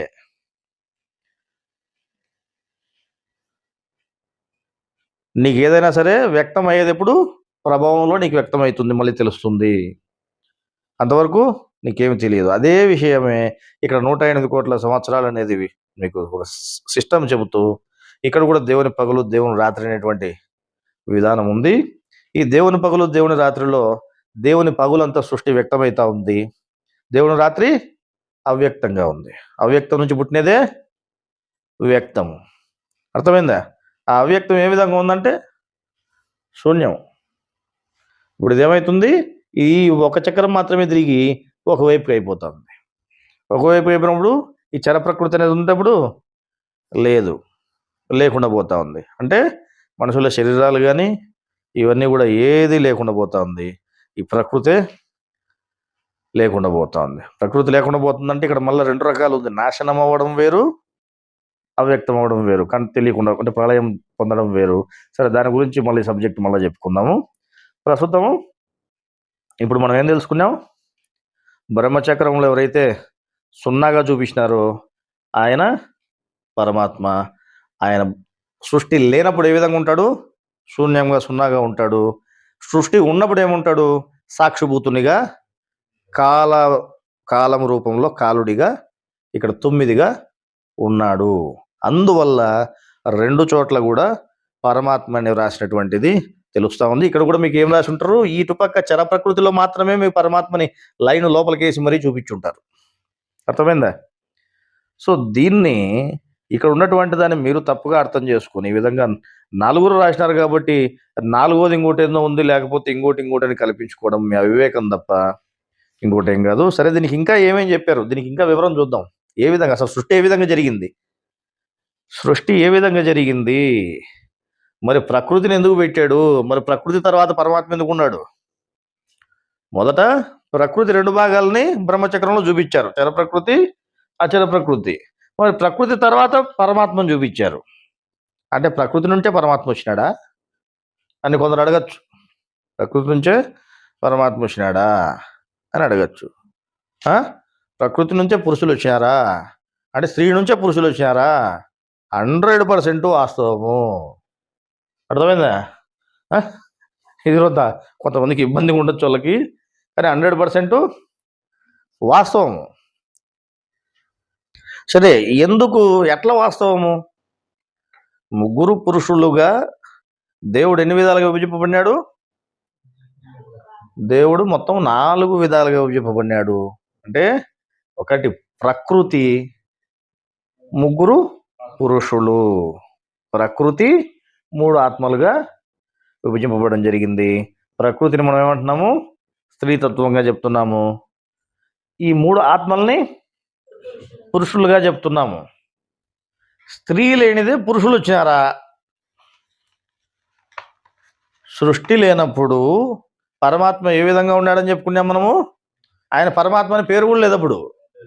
ఆయన ఆడో మగ మనకి ఏంది తెలియదు. ఆయన ఎట్టుండేవాడో తెలియదు కాబట్టి శూన్యంతో సమానము అని ఏం చేసినారు? ఓ 0 చుట్టినారు. సృష్టి లేనప్పుడు ఆయనని శూన్యంగా చూపించినారు, 0గా. అప్పుడు ఆయన పురుషుడు అని చెప్పడానికి ఉందా? సృష్టి లేనప్పుడు ఆయన పురుషుడు అవుతాడా? స్త్రీ ఉంటే ఆ స్త్రీకి భిన్నంగా ఉన్నాడు కాబట్టి ఇప్పుడు ఈయన పురుషుడు అని చెప్పొచ్చు. నువ్వు స్త్రీయే లేని పురుషుడు ఎటు నుంచి వచ్చినాడు? స్త్రీయే లేనిది పురుషుడు లేడు. అంటే స్త్రీ లేకపోతే పురుషుడు అని చెప్పడానికి లేదు. అర్థమైందా? అందుకోసం సరే గురువు ఏం చెప్పాడు అనేది మనం గమనిద్దాం. ఇక్కడ ఏం చెప్పారు గ్రంథంలో అంటే, పరమాత్మకు పగలు అయిన 1000 యుగముల కాలమున జీవరాశులకు చావు పుట్టుకలనేటివి కలుగుతున్నాయి. ఎప్పుడు కలుగుతున్నాయి? పరమాత్మకు పగలు అంటే బ్రహ్మ పగలు, చర ప్రకృతి ఉంది కాబట్టి శరీరాలన్నీ తయారవుతున్నాయి, జీవులందరూ పుడుతున్నారు, చస్తున్నారు. పరమాత్మ పగలు అంటే బ్రహ్మ పగలు 1000 యుగములు గడిచిన వెంటనే బ్రహ్మ రాత్రి ప్రారంభమగును. ఏమైతా ఉంది? బ్రహ్మ రాత్రి ప్రారంభమైతా ఉంది. రాత్రి ప్రారంభమైన వెంటనే జీవులన్నీ ప్రళయము చెందును. రాత్రి కాలము 1000 యుగములు గడుచున్నంత వరకు, దేవునికి రాత్రికాలం 1000 యుగములు గడుచున్నంత వరకు జీవులు కానీ ప్రకృతి కానీ ఏది ఉండదు. జీవులు లేరు, ప్రకృతి కూడా లేదు. అనగా కాలచక్రము కర్మచక్రము లేవు. కాలచక్రం లేదు, కర్మచక్రం లేదు. కాలచక్రం ఉంటేనే కదా నీకు. కాలచక్రం కర్మచక్రం ఉంటే జీవుడు అనేవాడు ఉంటాడు, యా గుణాల్లో ఉన్నాడు, యా కర్మచక్రం కాలంలో యా కర్మ పని చేయాలా, అది యా గుణం మీద పడాలి ఫోకస్, వీడికి యాది పని కావాలనేది. అసలు కాలచక్రమే లేదు, కర్మచక్రమే లేదు, మొదటికి ప్రకృతి అనేది లేదు. రాత్రికాలం 1000 యుగములు గడిచినంత వరకు జీవులు కానీ ప్రకృతి కానీ ఏది ఉండదు. అనగా కాలచక్రము కర్మచక్రము లేవు. అంతయు ఊహించరాని శూన్యముగా ఉండును. ఊహించరాని శూన్యముగా ఉండిపోతుంది. మొట్టమొదట చెప్పుటకు వ్రాయుటకు అందని పరమాత్మ నుంచి, మొట్టమొదటి పరమాత్మ ఏ విధంగా ఉన్నాడు? సృష్టి లేకముందు, సృష్టి జరగకముందు చెప్పుటకు కానీ వ్రాసేదానికి కానీ అందకుండా ఉన్నాడంట ఆయన. చెప్పుటకు వ్రాయటకు అందని పరమాత్మ నుంచి మొదట ఏం పుట్టింది? మొట్టమొదటి దేన్ని తయారు చేశాడు ఆయన? ప్రకృతి. పరమాత్మ నుంచి మొట్టమొదటి పుట్టిండేది ప్రకృతి. పరమాత్మ మొట్టమొదటి విభజన జరిగిండేది ఏం విభజన జరిగింది? 4 విధాలుగా ఉన్నాడు కదా. ఆ 4 విధాల్లో మొదటి విధానం ఏం చెప్పాడు ఆయన? ప్రకృతిగా బయటికి ఆయన ఇదయ్యాడు. అర్థమైందా? ప్రకృతిని తీశాడు. పరమాత్మ నుంచి మొదట ఆకాశము, గాలి, అగ్ని, నీరు, భూమి అను 5 శక్తి నిర్ముక్తములైన భాగములు ఏర్పడినవి. శక్తి నిర్ముక్తములైన 5 భాగాలుగా ప్రకృతి అనేది మొదట తయారైంది. ఈ విధముగా మొదట ప్రకృతి తయారైంది. ఆ ప్రకృతి, ఈ పంచభూతాలు ఏమైనాయి? 2 భాగాలుగా విడిపోవడం జరిగింది. దానినే ఒకటి చర ప్రకృతి, ఇంకోటి అచర ప్రకృతి అని చెప్పారు. ఏదైతే చర ప్రకృతి ఉందో ఈ విడిపోయినటువంటి 2వ భాగము, 2 భాగాలు కలిసి మళ్ళీ 25 భాగాలుగా తయారయ్యి ఒక శరీరంగా తయారవడం జరిగింది. అదే చర ప్రకృతి. ఎందుకు ఈ విధంగా ప్రకృతిని చూపించాల్సి వచ్చిందనంటే, స్త్రీ నుంచే పురుషుడు పుట్టుచున్నాడన్నటకు గుర్తుగా. పురుషుడు ఏ విధంగా పుడుతున్నాడు? స్త్రీ నుంచే పురుషుడు పుడుతున్నాడు అన్నటకు గుర్తుగా ప్రకృతిగా చూపిన 5 వలయముల నుండి 4 వలయములతో తయారైన 2 గుండ్రని భాగములను 2 ఆత్మలుగా, 2 గుండ్రల భాగాల్ని 2 ఆత్మలుగా, అంటే పరమాత్మ ఆత్మ 2 ఆత్మలుగా, మిగిలిన ఒక వలయము అంటే సగము సున్నాగా ఉండేటువంటిది జీవాత్మగా చూపించడం జరిగింది. ఎందుకంటే స్త్రీ నుంచే పురుషుడు పుడుతున్నాడు అనే దానికి గుర్తుగా. అంటే స్త్రీ ఉంటేనే కదా పురుషుడు అనేవాడు ఉండేది. స్త్రీ లేకపోతే ఆయన పురుషుడు అవ్వడప్పుడు. పురుషుడుగా ఉండాలంటే స్త్రీ ఉండాల. అందుకని మొదట ప్రకృతిని తయారు చేశాడు అని చెప్పారు.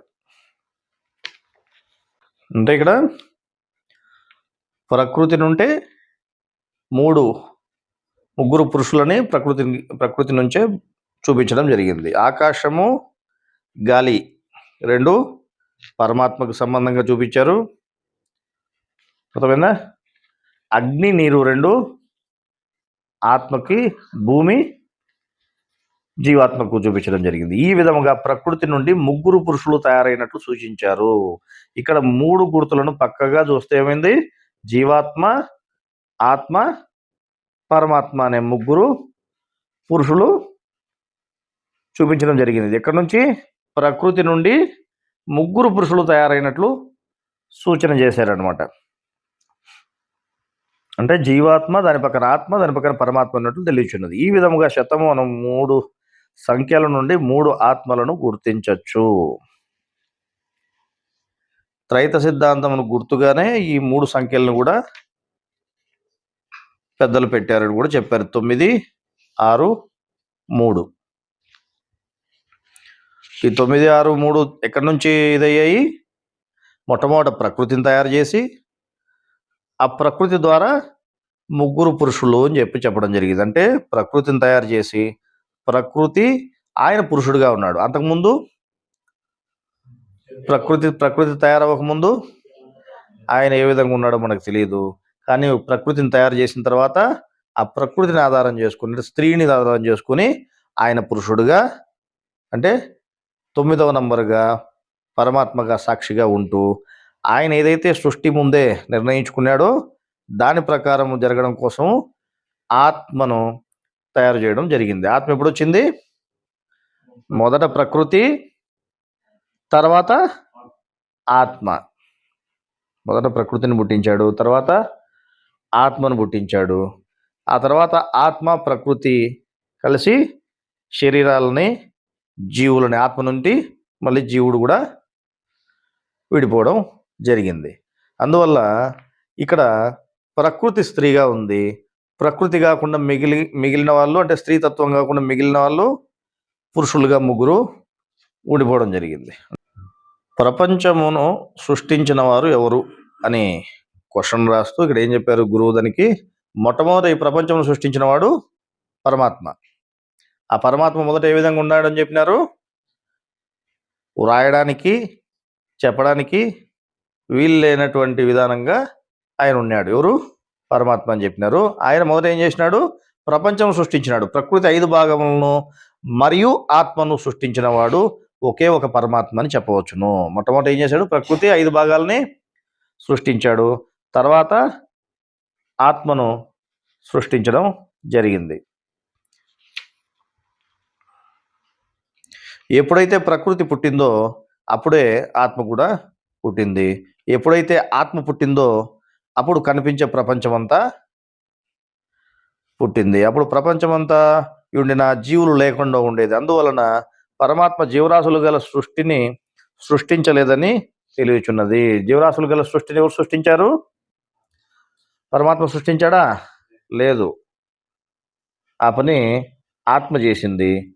అందువల్ల జీవరాశుల్ని, శరీరాలని ప్రకృతి, ఆత్మ కలిసి తయారు చేయడం జరిగింది. అందువల్ల జీవులకి తండ్రిగా ఆత్మను చెప్పుకోవడం జరిగింది. ప్రకృతిని, ఆత్మను సృష్టించిన పరమాత్మ ప్రకృతిని ఉపయోగించుకొని శరీరములను తయారు చేసి అందులో జీవాత్మలను నింపి సజీవమైన సృష్టిని తయారు చేయమని ఆత్మకు ఆదేశించినాడంట. అప్పటి నుండి ఆత్మ శరీరములు గల జీవరాశులను తయారు చేసింది. ఇట్లు మనుషుల్ని పుట్టించిన వాడెవరు? ఆత్మ అని తెలిసిపోయింది. ఆత్మ శరీర సహితముగా జీవరాశులను, మనుషులను పుట్టించుచు అంతటితో అంటే పుట్టించేవాడు ఆయనే, అంతటితో ఆగకుండా నిత్యము పోషించుచు, అంటే ఇటు సృష్టికర్త ఆయనే, అటు కార్యకర్తగా కూడా ఆయనే ఉంటూ నిత్యం పోషించుచు చివరకు ఏదో ఒక రోజు మరణము కలగజేయుచున్నాడు. ఈ విధముగా మనిషి జీవితములను కానీ ఇతర జంతు జీవితములను కానీ ఆత్మే క్షణక్షణము నడిపించుచున్నది. శరీరంలో జీవుడు ఏమీ చేయని వాడై ఉండగా ఆత్మనే వాని కర్మ ప్రకారము నడుపుతున్నది. జీవాత్మ శరీరంలో ఆత్మచేత కలిగిన సుఖదుఖములను అనుభవిస్తున్నాడు.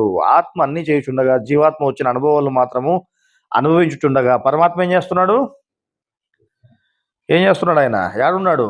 కాలుడిగా ఉన్నాడు. కాలచక్రం దగ్గర ఏం రాశారు ఆయన్ని? కాలచక్రంలో ఉన్నాడని చక్రంలో గీత గీసి చూపిలేదు. కాలచక్రం దగ్గర ఆయన రాయడం ఏంటంటే కాలముగా ఆయన ఉన్నాడు, సాక్షిభూతుడై ఉన్నాడు, సాక్ష్యంగా చూస్తా ఉన్నాడు అని చెప్పినారు. దీనిని బట్టి ప్రపంచంను తయారు చేసిన వాడు పరమాత్మ కాగా జీవరాశులను తయారు చేసిన వాడు ఆత్మ అని తెలియచున్నది. ఈ ప్రపంచాన్ని, ఆత్మని మొత్తం తయారు చేసినాడు పరమాత్మే. ఆ విధంగా మొదట జీవరహిత ప్రపంచము తయారు కాగా ఆ తర్వాత ఆత్మచేత జీవము గల శరీరములు మనుషులు, జంతువులు, పక్షులు అంటే ఈ మొత్తం చర ప్రకృతి తర్వాత జీవులందరూ కూడా ఆత్మ ప్రకృతి ద్వారా తయారైనారు.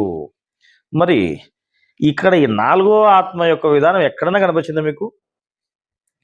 ఎక్కడ కనపరాలే. ఎవరైతే దేవుడున్నాడో ఆయన సృష్టికి పూర్వం ఏ విధంగా ఉన్నాడో మనకు తెలియదు. శూన్యముగా మనకు ఆయన చూపించడం జరిగింది. ఆయన సృష్టి తర్వాత ఏ విధంగా ఉన్నాడు? సృష్టి తర్వాత 3 పురుషులుగా ఆయన విభజింపబడినాడు. దేవుడు మొత్తము 4గా విభజింపబడినాడు అని చెప్పినారు. ఎవరా 4 అని చూస్తే మొట్టమొదటిది ఏంటి? ప్రకృతి. మొట్టమొదటి ప్రకృతిగా విభజింపబడిన తర్వాత ప్రకృతి నుండి 3 పురుషులు అంటే ప్రకృతి నుంచి 3 పురుషులు పుట్టినారంటే ప్రకృతే పరమాత్మను పుట్టించిందా అని అడుగుతారేమో. ప్రకృతి పరమాత్మను పుట్టించడం కాదు. ప్రకృతి ఉంది కాబట్టి ఈయన పురుషుడైనాడు. అర్థమైందా? ప్రకృతి ఉంది కాబట్టి ఈయన పురుషుడైనాడు, పురుషుడిగా ఉన్నాడు.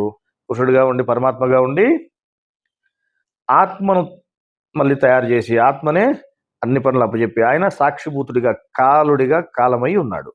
ఈ కాలుడిగా ఉన్నటువంటి సాక్షిభూతుడిగా ఉన్నటువంటి ఆయన ఎప్పటి వరకు ఉంటాడు? ఈ కాలము పగలు, బ్రహ్మ పగలంతా ఆయన కాలంగా 9గా సాక్షిభూతునిగా అణువున ఆయన శరీరంలోనే కాదు మొత్తం విశ్వం ఎంతుందంతా అణువున వ్యాపించి ఉన్నాడు.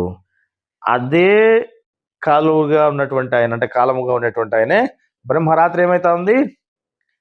ఈ చర ప్రకృతి లేదు, ఈ కాలచక్రము లేదు, కర్మచక్రము లేదు, ఏమీ లేదు. అప్పుడు ఆయన ఏమవుతున్నాడు? మళ్ళా మొట్టమొదటి ఏ విధంగా ఉన్నాడో ఆ విధంగా మనకి తెలియదు. ఆ స్థితి ఎట్లాంటిదో ఆ స్థితి ఎట్లాంటిదో మనకు తెలియదు. ఆయన ఆడో తెలియదు, మగో తెలియదు. ఆయన అప్పుడు పరమాత్మ అని చెప్పడానికి కూడా లేదు, పేరు లేదు, ఊరు లేదు. అర్థమైందా? అప్పుడు ఆయన్ని 0గా చూపించడం జరిగింది. ఇక్కడ 0 రాశాడు, ఇక్కడ 9 రాశారు, 6 రాశారు, 3 రాశారు కాబట్టి 4, లేదా 4 చక్రాలు ఉన్నాయి కాబట్టి 4, లేదా 2 చోట్ల పరమాత్మని రాశారు కాబట్టి 4 అనుకుంటే ఏమవుతుంది? మాయ మిమ్మల్ని బోల్టా కొట్టించింది, మీరు బోల్టా కొన్నారు. కనీసం ఇది శాస్త్ర పద్ధతి ఉందా లేదా? గురువు చెప్పిన శాస్త్రానికి విరుద్ధం కదా అని కూడా లేకుండా వాడెవడో నేను బ్రహ్మంగానే లేకపోతే నేను ప్రవక్తని నా లోపల ప్రబోధ స్వామి ఉండి చెప్తున్నానని ఎవడో చెప్పుకుంటే గుడ్డిగా పోయి ఆడబడినారంతా. మీ విచక్షణ ఏమైంది?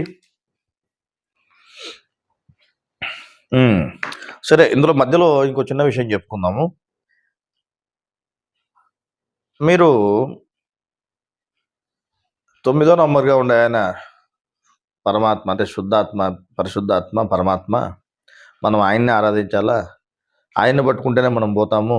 ఎందుకంటే ఆయన సృష్టికర్త, ఈయనేమో కార్యకర్త, ఈయన సపరేట్, ఆయన సపరేట్ అని మీరు చెబుతూ ఆయన 7వ నాడీ కేంద్రంలో ఉన్నాడు అధిష్ఠించి, ఆయన 6వ నాడీ కేంద్రంలో ఆత్మకి ఆదేశాలు ఇస్తున్నాడు. ఆయన పని చెప్తే ఈయన పని చేస్తున్నాడు, ఈయన పనివాడు మాత్రమే అని చెప్పని మీరు చెప్పుకోవడం జరిగింది. సరే, మరి 7వ నాడీ కేంద్రంలో ఉన్నటువంటి పరమాత్మ వేరే నాడీ కేంద్రంలోకి మారతాడా?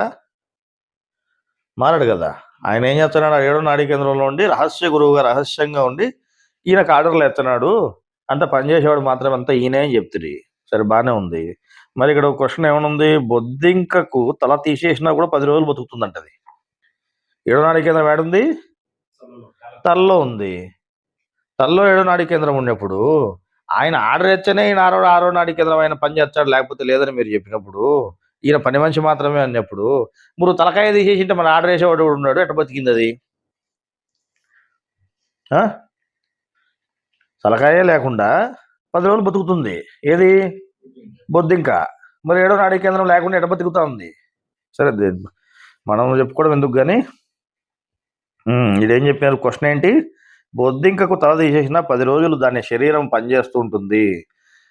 అన్ని రోజులు ఆత్మస్థానమైన దాని తల లేకుండా ఎట్లా బతకగలదు? ఆత్మస్థానం అని ఇక్కడ అడిగినారు. సరే, మీ లెక్క ప్రకారం అది ఆత్మస్థానం కాదు, పరమాత్మ స్థానం అనుకుందాంలే. మరి ఆర్డర్ వేసేయమంటే పరమాత్మ స్థానం లేకుండా మరి ఎట్ట బతికింది అని క్వశ్చన్.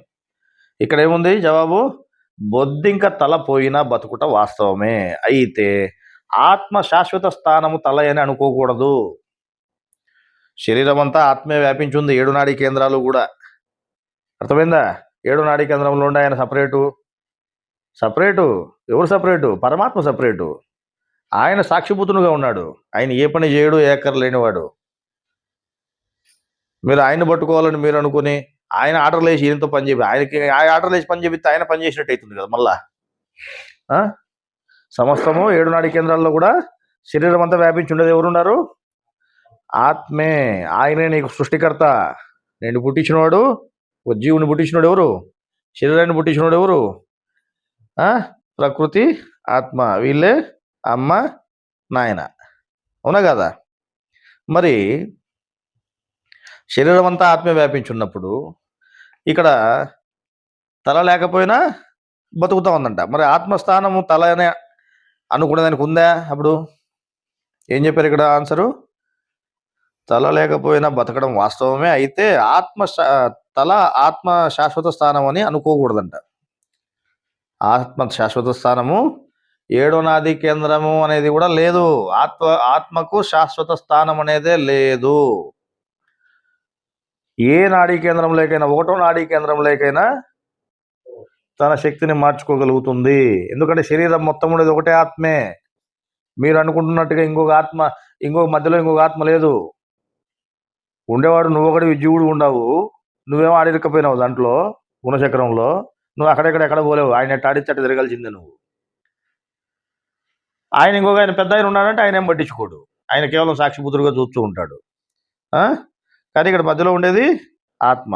7 నాడీ కేంద్రములలో తల స్వస్థానమని చెప్పిన ఆత్మ తన స్థానమును మిగతా 6 స్థానములలో ఏ స్థానములకైనా మార్చుకోవచ్చు. అర్థమవుతుందా? ఏం చెప్పారు ఇక్కడ గురువు?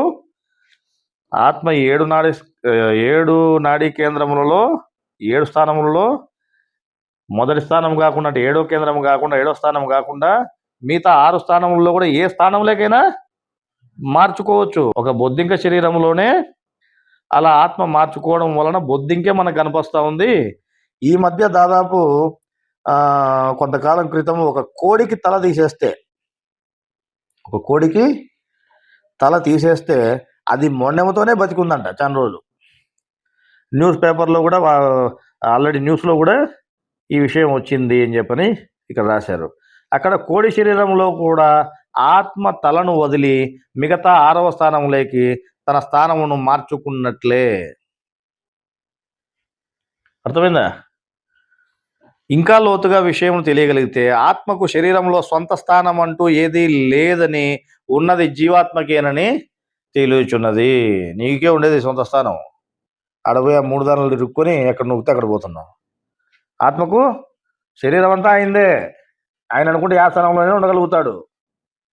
ఆయనకు సొంత స్థానం అనేదే లేదు శరీరంలో. అర్థమైందా? సొంత స్థానం ఉండేది జీవునికే. జీవునితో పాటు ఆత్మ కలిసిపోయి ఉండటం వలన ఆత్మ కూడా జీవాత్మ వల్ల 7వ స్థానంలోనే ఉందని అనుకోవడం జరుగుతూ ఉంది. అర్థమైందా? అంతేగాని ఆత్మకు సొంత స్థానం ఎక్కడా లేదు. జీవుడు పుట్టినప్పటి నుంచి ఆత్మ శరీరం అంతా వ్యాపించింది. జీవుడు ఎప్పుడైతే జీవుడు పుట్టినాడో అప్పుడు శరీరం ఉంది. ఆ శరీరం అంతా కూడా ఎవరు వ్యాపించున్నారు? ఆత్మ శరీరం అంతా వ్యాపించింది. ఆత్మకు 7 నాడీ స్థానములు గలవు. లెక్కాచారముకు పై నాడీ కేంద్రము నుండి ఆత్మ శరీరంలో శ్వాసను ఆడించు పనిని చేయడం వలన మొదటి స్థానమును ఆత్మ సొంత స్థానం అని అన్నారు. కానీ పై స్థానమే సొంత స్థానం అనుటకు గట్టి ఆధారమే లేదు అని చెప్పినారు. అనేకంగా పై స్థానమే సొంత స్థానం అనేదానికి ఆధారం లేదు. శ్వాసని ఆ స్థానాన్ని ఆధారం చేసుకుని శ్వాస ఆడిస్తుంది కాబట్టి అది సొంత స్థానం అని చెప్పినారు. అంతేగాని వేరే ఆధారం లేదు అని చెప్తున్నారు. జీవునికి పొరుగువాడని ఆత్మను చెప్పడం వలన జీవుడు కూడా ఏమన్నాడు? 7వ నాడీ కేంద్రంలో ఉన్నాడు కాబట్టి ఈయన కూడా అక్కడే ఉన్నాడని 7వ నాడీ కేంద్రం ఆత్మకు చెప్పడం జరిగింది. జీవుడున్న చోటే ఆత్మ ఉండును అనే ఉద్దేశంతో అందరూ ఆత్మస్థానము పైన అని అంటున్నారు తప్ప ఇంకేమీ కాదు. ఆత్మకు ఒక స్థానం అంటూ లేదు. ఇక మీరు 7వ దాంట్లో కూర్చొని 6వ దాంట్లోకి ఆర్డర్ చేస్తున్నాడు. ఆయన ఆర్డర్ ఇచ్చి ఈయన పని చేస్తాడు, ఈయన పని మంచి మాత్రమే. పని మంచి ఎవరు? ఆర్డర్ చేసేవాడు ఎవడు? అన్నీ ఆయనే. సృష్టికర్త ఆయనే, కార్యకర్త ఆయనే. మీకు తిక్కబట్టి ఇట్లా తిక్కగా చెప్పుకుంటున్నారు అంతే. ఇప్పుడు చెప్పాయి ఏందది? 41 41 లేదు, చదవలేదులే. మనుషులు ఆరాధించుటకు తగిన దేవుణ్ణి అసలైన దేవుడు తయారు చేశాడని తెలియచున్నది. అసలైన దేవుడు ఎవరు? అసలైన దేవుడు ఎవరు? పరమాత్మ. ఎవరిని చేసినాడు? మనుషులు ఆరాధించేదానికి. ఎప్పుడైతే మనం జీవులుగా మనం ఉన్నామో, మనం ఆరాధించేదానికి తగిన దేవుణ్ణి ఆయన ఆల్రెడీ తయారు చేశాడు. ధర్మములు లేని దేవుడు ప్రజలు తనను తెలియ నిమిత్తము తాను సృష్టించిన ఆత్మను దేవునిగా ప్రకటించినాడు. ఆయన సృష్టించినటువంటి ఆత్మను దేవునిగా ప్రకటించి తాను ఎవరికి తెలియని వాడైపోయాడు. తాను ఎవరికి తెలియకుండా సాక్షిభూతునిగా మాత్రమే ఆయన ఉండిపోయినాడు.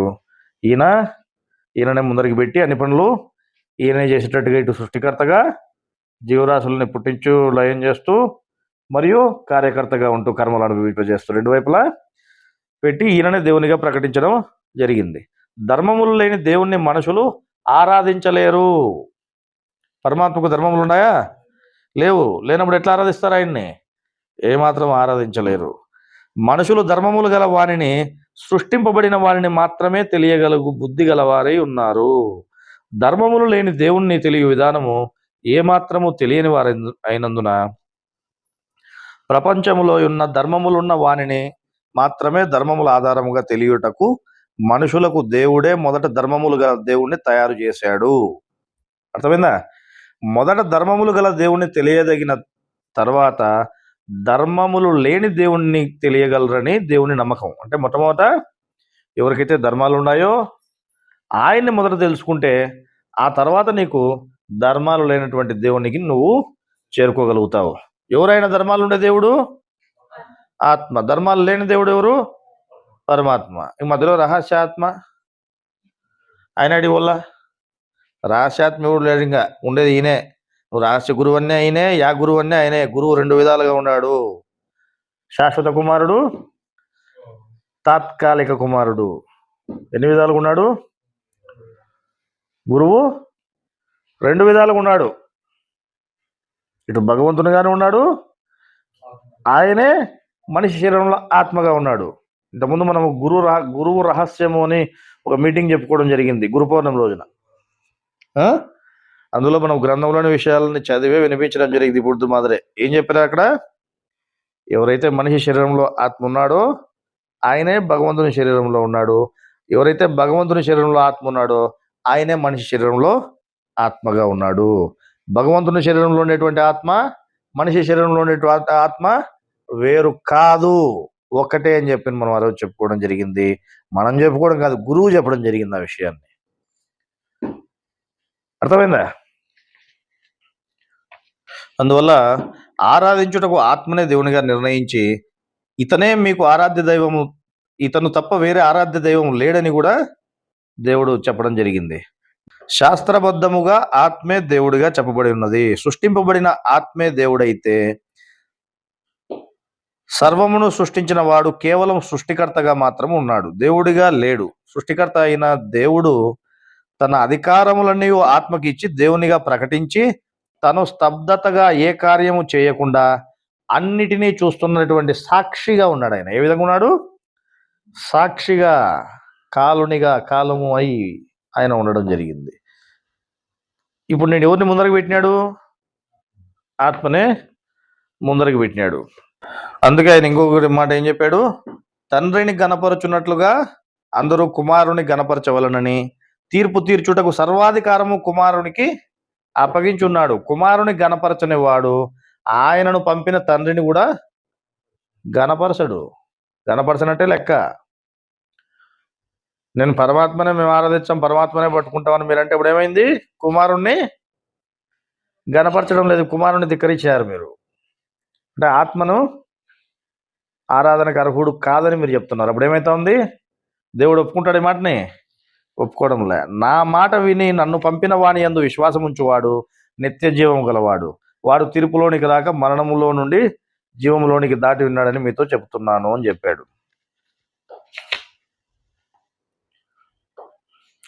దీని సారాంశం చూస్తే మీరు నన్ను ఆరాధించకూడదు, నా కుమారుణ్ణే ఆరాధించమని, నా కుమారుణ్ణి ఆరాధిస్తే నన్ను ఆరాధించినట్లే అని, నా మాట ప్రకారం నా కుమారుణ్ణి ఆరాధించకపోతే నన్ను ఆరాధించనట్లేనని చెప్పడం జరిగింది. ఎవరు ఆయన కుమారుడు? ఆత్మ. ఉన్నది ముగ్గురే. ముగ్గురులో మధ్యలో ఉండేవాడు ఎవరు? ఆత్మ. ఇటు జీవుడు, అటు పరమాత్మ ఉన్నారు.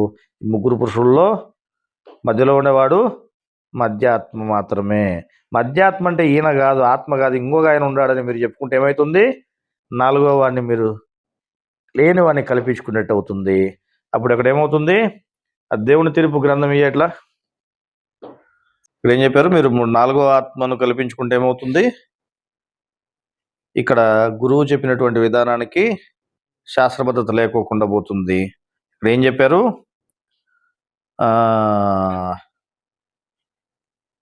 భగవద్గీతలో ద్వావిమౌ పురుషో లోకేక్షర క్షర ఏవచ అనేటువంటి 16వ శ్లోకం కానీ, లేదా 17, 18, 16, 17, 18 3 శ్లోకంలో కూడా లోకంలో 2 రకాల పురుషులు ఉన్నారు. వారినే క్షరుడు, అక్షరుడు అని చెప్తున్నాము. వీరిరువురు కాకుండా పరమాత్మ అనబడు వేరొక పురుషుడు కూడా గలడు, ఆయనను ఉత్తమ పురుషుడు అంటున్నాము అని చెప్తూ ఈ 3 శ్లోకములలో కూడా క్షరుడు, అక్షరుడు, పురుషోత్తముడని ముగ్గురు పురుషుల గురించి చెప్పడం జరిగింది. భగవద్గీతలో పురుషోత్తమ ప్రాప్తి యోగంలో ముగ్గురు పురుషులను గురించే చెప్పడం జరిగింది. క్షరుడు, అక్షరుడు, పురుషోత్తముడు. ఎవరు క్షరుడు? ఎవరు? జీవాత్మ. అక్షరుడు ఆత్మ. పురుషోత్తముడు అంటే వీళ్ళిద్దరి కంటే ఉత్తముడు ఇంకొక ఆయన ఎవరు? పరమాత్మ. ఈ మొత్తము విశ్వములో ముగ్గురు పురుషులే గలరు. వీరి మినహా పురుషుడనేవాడే లేడు.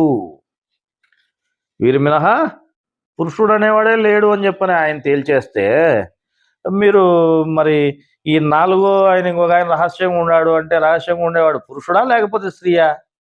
లేకపోతే అటు ఇటు కాకుండా ఇంకోటి ఏదన్నా ఎంతకు మీరు కల్పించుకుంటే సరిపోతుందా? ఏది పడితే అది. ముగ్గురు పురుషులు తప్ప ఈ విశ్వములో ఇంకొకడు లేనే లేడు అని చెప్పినారు. ఇంకో పురుషుడు అనేవాడే లేడు. మరి పురుషుడు అనేవాడే లేడన్నప్పుడు మరి పురుషుడు కాకుండా ఇంకొరెవరు? మరి మీరు చెప్పే నాలుగో ఆత్మ శుద్ధాత్మ అంటున్నారు కదా, మరి ఎవరయ్యా? అందువల్ల మీరు తప్పుగా మీరు భావాలలోకి పోవద్దండి. మాయ మిమ్మల్ని ఆల్రెడీ నిలువున ముంచేసింది. ఇప్పటికైనా జాగ్రత్త పడండి. ఈ విశ్వంలో ముగ్గురే పురుషులు ఉన్నారు. ఆ ముగ్గురు పురుషులు ఎవరంటే జీవుడు, ఆత్మ, పరమాత్మ అని చెప్పడం జరిగింది. ఈ ముగ్గురు కాకుండా వేరే పురుషుడు అనేవాడే లేడు. మిగతా ఏదైనా కూడా స్త్రీ కిందికే, ప్రకృతి కిందికే వస్తుంది. ఇంక ఏదైనా నువ్వు ఎక్కడ చూసినా నువ్వు మిగిలిందంతా శరీరం లోపలైనా శరీరం బయటైనా ఉండేది ముగ్గురు పురుషులు కాకుండా ఏముంది? ప్రకృతి తప్పితే వేరే ఏం లేదు. మిమ్మల్ని మోసం చేసింది కూడా ఆ ప్రకృతే, మాయ రూపంలో ఏం చేసింది? మిమ్మల్ని మోసం చేసింది. ఇంకో నలుగురు ఉన్నాడని చెప్పి మోసం చేసింది. నాలుగు పురుషుడు అని చెప్పి పట్టుకో. ఇంకా చూస్తే శరీరములో జీవుని కర్మరీత్యా నడిపించుటకు సంపూర్ణమైన అధికారమును శరీరములోని ఆత్మకే ఇవ్వడమైనది. ఆత్మను సృష్టికర్త అయిన దేవుడు అంటే పరమాత్మ సర్వ విధముల మానవుల ఎడలగా దేవుడిగా నిర్ణయించడమైంది. ఎవరు నిర్ణయించినాడు? దేవుడు ఆత్మను నిర్ణయించాడు. అప్పటి నుండి ఆత్మ మానవులకు సమస్త జీవులకు దేవుడిగా ఉంటూ మరియు వారి శరీరంలో కార్యము చేయుచు కార్యకర్తగా కూడా ఉన్నాడు. అంటే ఇటు ఒకవైపు పనులు చేస్తూ మీరు ఏదైతే అంటున్నారో పని మనిషి అయినా, ఆ పని మనిషిగా కూడా ఆయనే ఉన్నాడు. ఇంకోవైపు దేవునిగా కూడా ఆయనే మీకున్నాడు. ఆయన వేరు ఈయన వేరు కాదు. దేవుడిగా ఉండేవాడు వేరే ఆయన, ఇక పని మనిషి చేసేవాడు పని మనిషి వేరే ఆయన అని మీరు ఏదైతే విడగొట్టి చెప్పినారో ఇది పూర్తి అశాస్త్రము. ఇక్కడ ఏం చెప్పినారు? ఎవరైతే మీకు దేవుడిగా ఉన్నాడో ఆయనే మీకు పనులు చేస్తూ కార్యకర్తగా కూడా ఉన్నాడు. అర్థమైందా? ఇదే విషయాన్ని ఏం చెప్తున్నారు ఇక్కడ? ఆయనే అల్లా మీ ప్రభు. ఆయన తప్ప ఇంకొక ఆరాధ్యుడు లేడు. అందరికీ సృష్టికర్త ఆయనే. కావున మీరు అందరూ ఆయననే ఆరాధించండి. అల్లా ఆయన మీకు దేవుడే అల్లా ఆయన మీకు దేవుడే కాక ప్రతి పనికి కార్యకర్తగా కూడా ఉన్నాడు. దీనికి వివరణ, మనిషి శరీరంలో ఆత్మే అన్ని కార్యములను చేయుచున్నది. శరీరంలో దేవుడు ఏమీ చేయకుండా అంటే పరమాత్మ మౌనముగా సాక్షిగా చూస్తూ ఉన్నాడంట. అర్థమైందా? పరమాత్మ ఏ విధంగా ఉన్నాడు? మౌనముగా సాక్షిగా ఉన్నాడు అంతవరకే. అయితే అన్ని కార్యములను చేయుచు శరీరంలో దేవునిగా ఉన్న ఆత్మే కార్యకర్తగా కూడా ఉంది. అర్థమైందా? సృష్టికర్త అయిన దేవుడు తన పాలన సృష్టిలో సాగుటకు తన వలనున్న ఆత్మనే దేవునిగా ప్రకటించి సర్వాధికారములు ఆయనకు అప్పచెప్పి తన వలె తన ఆత్మను దేవునిగా ప్రకటించినట్లు ద్వితీయ దైవ గ్రంథంలో కూడా చెప్పడం జరిగింది. అదే విషయంని ధృవీకరిస్తూ అంతిమ దైవ గ్రంథంలో కూడా సురా 3:18 కూడా చెప్పడం జరిగింది. శరీరములో అన్ని కార్యములు చేయువాడు, జీవునికి కార్యకర్తగా ఉన్నవాడు మీకు దేవుడుగా ఉన్నాడు అని చెప్పడమైనది. జీవుడికి అన్ని పనులు శరీరంలో చేస్తూ జీవుడికి ఎవరైతే కార్యకర్తగా అంటే మీరు అనుకున్నట్టు పని మనిషిగా ఉన్నాడో ఆయనే దేవుడిగా కూడా ఉన్నాడు అని చెప్పడమైంది. దేవుడిగా ఇంకొక ఆయన కాదు. ఇంత తిక్కోలేరా నాయన మీరడు? సృష్టికర్త అయిన దేవుడు సృష్టి తర్వాత దేవుడిగా ఆత్మను నియమించి ఈయనే మీకు ఆరాధ్య దైవము అని చెప్పడమైనది. ఆత్మ సృష్టింపబడిన దేవుడు. అట్లు కాకుండా సర్వమును అనగా ప్రపంచమును సృష్టించిన దేవుడేమో పరమాత్మ. ఆయన సృష్టి తర్వాత తన స్థానంలో ఆత్మను దేవునిగా నియమించి తర్వాత దేనికి సంబంధం లేకుండా ఏ కార్యము చేయకోకుండా ఊరక ఉండిపోగా దేవుని స్థానములో ఆత్మే దేవుడిగా ఉంటూ జీవుడు అనుభవించవలసిన అనుభవముల కొరకు దేవుడైన ఆత్మ కార్యకర్తగా పనిచేయుచున్నది. ఎవరు పనిచేస్తున్నారు? దేవుని స్థానములో ఆత్మే దేవుడిగా ఉంటూ జీవుడు అనుభవించవలసిన పనుల కోసం అంటే జీవుడు అనుభవించవలసిన అనుభవముల కోసము దేవుడైన ఆత్మ కార్యకర్తగా పనిచేస్తూ ఉందంట. ఈ విషయం అంతయు దైవ గ్రంథములలో ఉన్నప్పటికీ కూడా మనుషులు తెలియలేకున్నారు. మీరు తెలుసుకున్నారా? లేదు. ఆయనే ఈయనని మీరు తెలుసుకోవాలి. అందుకే మిమ్మల్ని మనుషులు అన్నారు, ప్రజలని చెప్పలే ఆయన. వీళ్ళు మానవులు మాత్రమే. ఇంతకుముందు మనం ఏం చెప్పుకున్నాము? భగవంతుడిలో ఉండేటువంటి ఆత్మ, మనిషి శరీరంలో ఉండేటువంటి ఆత్మ ఇద్దరు అక్కరే. మనిషి శరీరంలో ఉండేటువంటి ఆత్మే భగవంతునిగా జన్మ తీసుకుంటున్నాడు అని మనం చెప్పడం జరిగింది. ఆయనే ఈయనని చెప్పడం జరిగింది. ఈయన శాశ్వత కుమారుడుగా ఉన్నాడు. ఇది ఎవరికి? దేవునికి. పరమాత్మకు శాశ్వత కుమారుడుగా ఆత్మ ఉన్నాడు. భగవంతుడు తాత్కాలిక కుమారుడుగా ఉన్నాడు. అందుకే ఆయనని తాత్కాలికంగా వచ్చినటువంటి ఆయన్ని గురువుని ఏమంటున్నాము? అద్వితీయ కుమారుడు అంటున్నాం. ద్వితీయ కుమారుడు కాదు, రెండో కుమారుడు కాడు. ఆయన ఉండేది ఒకటే కుమారుడే, రెండో కుమారుడు లేడు. ఉన్నది ఒకటే కుమారుడే కాబట్టి ఏమంటున్నాము? అద్వితీయ కుమారుడు అంటున్నాము. అర్థమైందా? గురువు కొంతకాలము వీళ్ళ ఈ మధ్య ఇది ఒకటి డైలాగ్ బాగా నేర్చుకున్నారు వీళ్ళు. ఏమని? గురువు కొంతకాలం భౌతికంగా ఉంటాడు, కొంతకాలం అభౌతికంగా ఉంటాడు. వాస్తవమేనయ్యా, ఎవరు కాదన్నారు? అభౌతికంగా అందరి శరీరాల లోపల ఆత్మగా ఉన్నాడు ఆయన. భౌతికంగా ఆయన శరీరం ప్రత్యేకించి శరీరం ధరించి భగవంతునిగా వచ్చేమవుతాడు? భౌతికంగా సాకార రూపం ధరించి వచ్చినవాడు అవుతాడు. అప్పుడు కొంతకాలం భౌతికంగా ఉన్నట్టు కాదా? మిగతా కాలం అభౌతికంగా ఉన్నట్టు కాదా? ఇక దాన్ని పెట్టుకొని కొంతకాలం భౌతికంగా ఉన్నాడు, కొంతకాలం అభౌతికంగా ఉన్నాడు కాబట్టి ఇగో మా లీడర్ మా లీడర్లో ఉన్నాడని వీళ్ళు చెప్పుకుంటే, మా నాయకుడు ఇతను ఈయప్పలో ఉన్నాడని ఇంకోటి చెప్పుకుంటే, అంటే ఆయన అభౌతికంగా 2 నాళ్ళు ఉంటాడని చెప్పినారు కదా అని అభౌతికంగా అంటే ఎవడి వాడు మాలోనే ఉన్నాడని వాళ్ళు అనుకోవడం, ఈయప్పలోనే ఉన్నాడని వీళ్ళు అనుకోవడం సరిపోయింది. సరే, ఇక్కడ ఏం చెప్పినారు? ఇక్కడ ఆల్రెడీ ఆయన విభజన చిత్రాన్ని ముందర పెట్టడం జరిగింది. మీకు అర్థం కాక మీరు ఇట్లా తయారైనారు. ఇంతవరకు ఏం చెప్పినారు ఇక్కడ బాగా గమనించండి. పరమాత్మ నుండి వచ్చినటువంటి ఆత్మ, ఎవరైనా పరమాత్మ నుండి వచ్చిన ఆత్మ రాసిన కింద రాసిన చూడు, 2000 యూనిట్లుగా ఎవరున్నారు? పరమాత్మ నుండి వచ్చిన ఆత్మ. ఇక్కడ 2000 యూనిట్లుగా ఎవరున్నారు? పరమాత్మ నుండి వచ్చిన ఆత్మ. ఉండేది ఒకే ఆత్మే, పరమాత్మ నుంచి వచ్చినది. ఎన్ని యూనిట్లుగా వచ్చింది? 2000 యూనిట్లుగా వచ్చింది. మరి ఇక్కడ 2 భాగాలు ఎందుకు వేసి చూపించినారు ఇక్కడ పక్క పక్కన? ఇందులో ఏమైంది? మొత్తం 2000 యూనిట్లలో ఒక 6 భాగాల్లోకి 6 నాడీ కేంద్రాల్లోకి 1000 యూనిట్లు పోయింది. 7వ నాడీ కేంద్రం ఏదైతే ఉందో అక్కడేముంది 1000 యూనిట్లుగా అట్లే ఉండిపోయింది మొదటి భాగంలో 7 నాడీ కేంద్రాలు. కానీ ఇక్కడికి వచ్చేసరికి ఏమైంది, ఈ 6 నాడీ కేంద్రాలకు 1000 భాగాలు మొత్తం శరీరానికి అందరికీ ఆత్మ వచ్చేసింది. కానీ ఇక్కడ 1000 పరమాత్మ నుంచి వచ్చినటువంటి దాంట్లోంచి 1000 భాగం ఏదైతే ఉందో 7వ నాడీ కేంద్రంలో, ఇక్కడ మధ్యలో జీవుడు ఒకడు మళ్ళీ బయటకు వచ్చినాడు.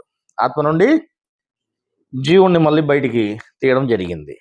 ఇక్కడ జీవుణ్ణి బయటికి తీసినాడు కాబట్టి ఏమైపోయింది, ఇక్కడ ఈయనకి ధర్మం అనేది ఉంది. జీవుని కోసం ఈయన పని చేయాల్సిన పని వచ్చింది. ఇక్కడ ఎవరు? పరమాత్మ నుండి వచ్చిన ఆత్మ. మన శరీరంలో చైతన్య శక్తిగా ఉండేది ఎవరు?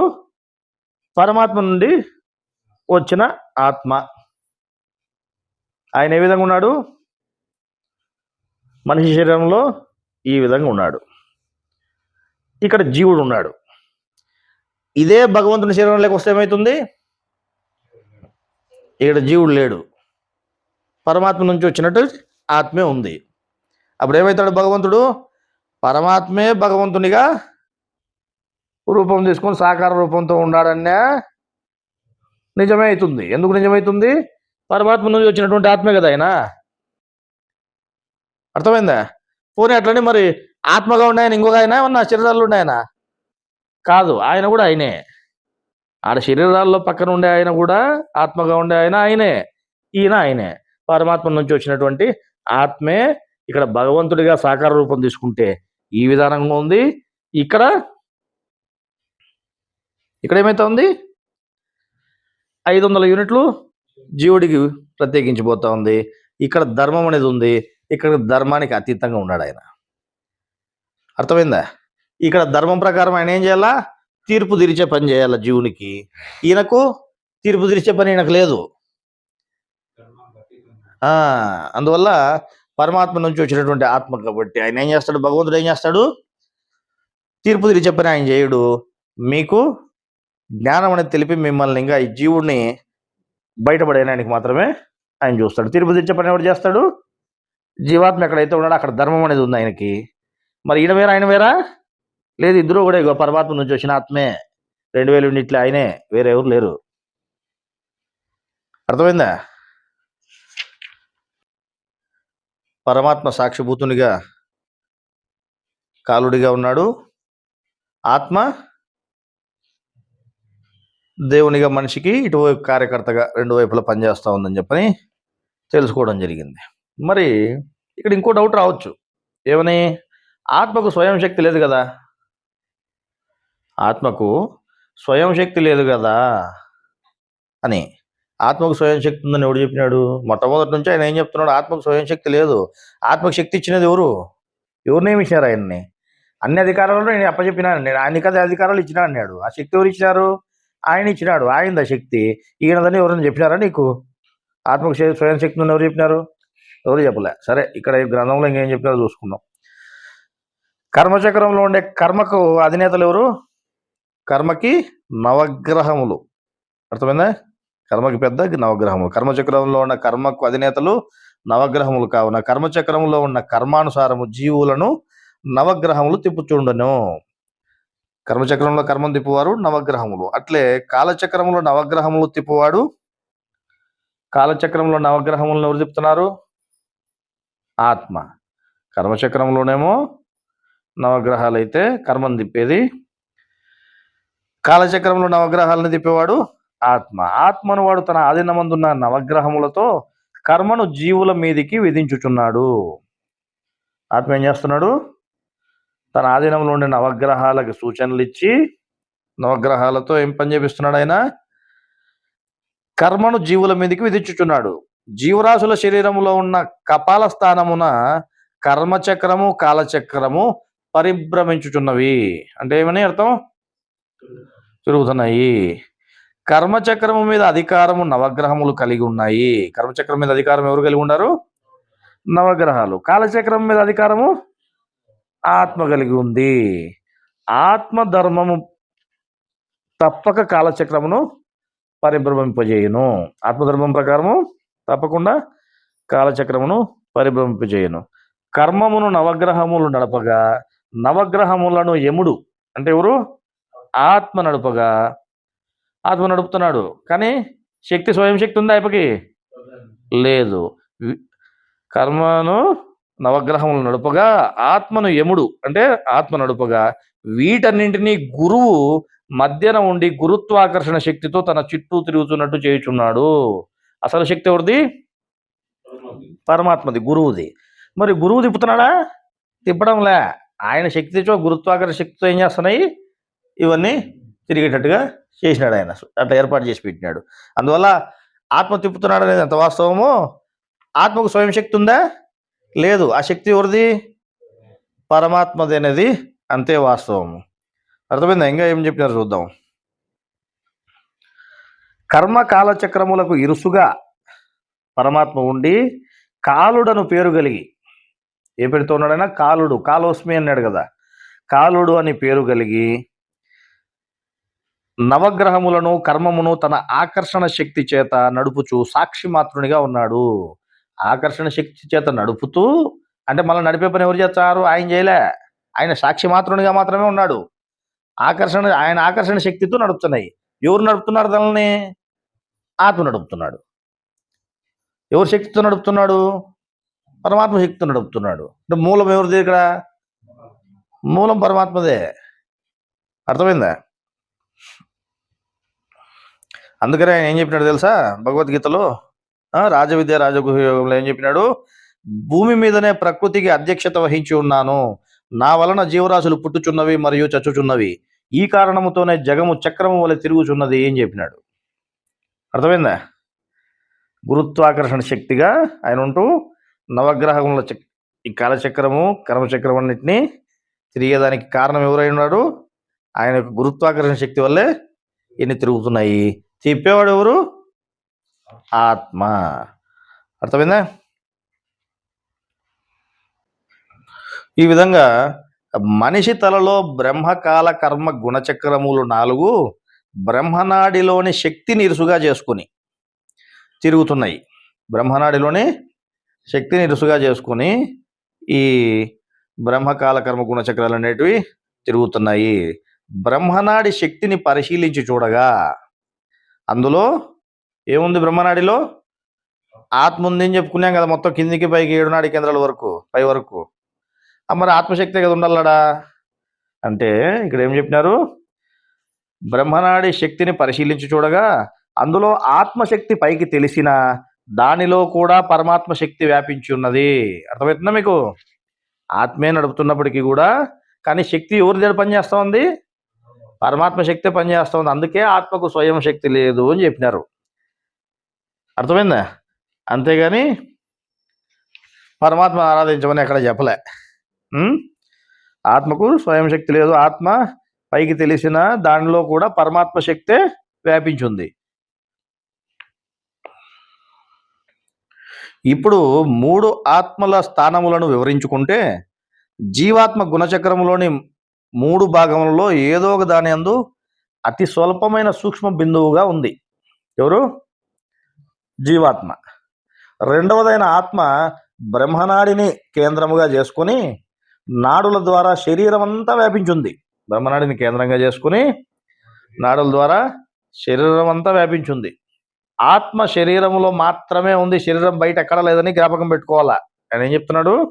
ఆత్మ శరీరంలో మాత్రమే ఉంది, శరీరం బయట ఎక్కడ లేదనేది నువ్వు జ్ఞాపకం పెట్టుకో. కానీ మూడవదైన పరమాత్మ మాత్రము శరీరం లోపల శరీరం బయట అనువనువునా వ్యాపించింది.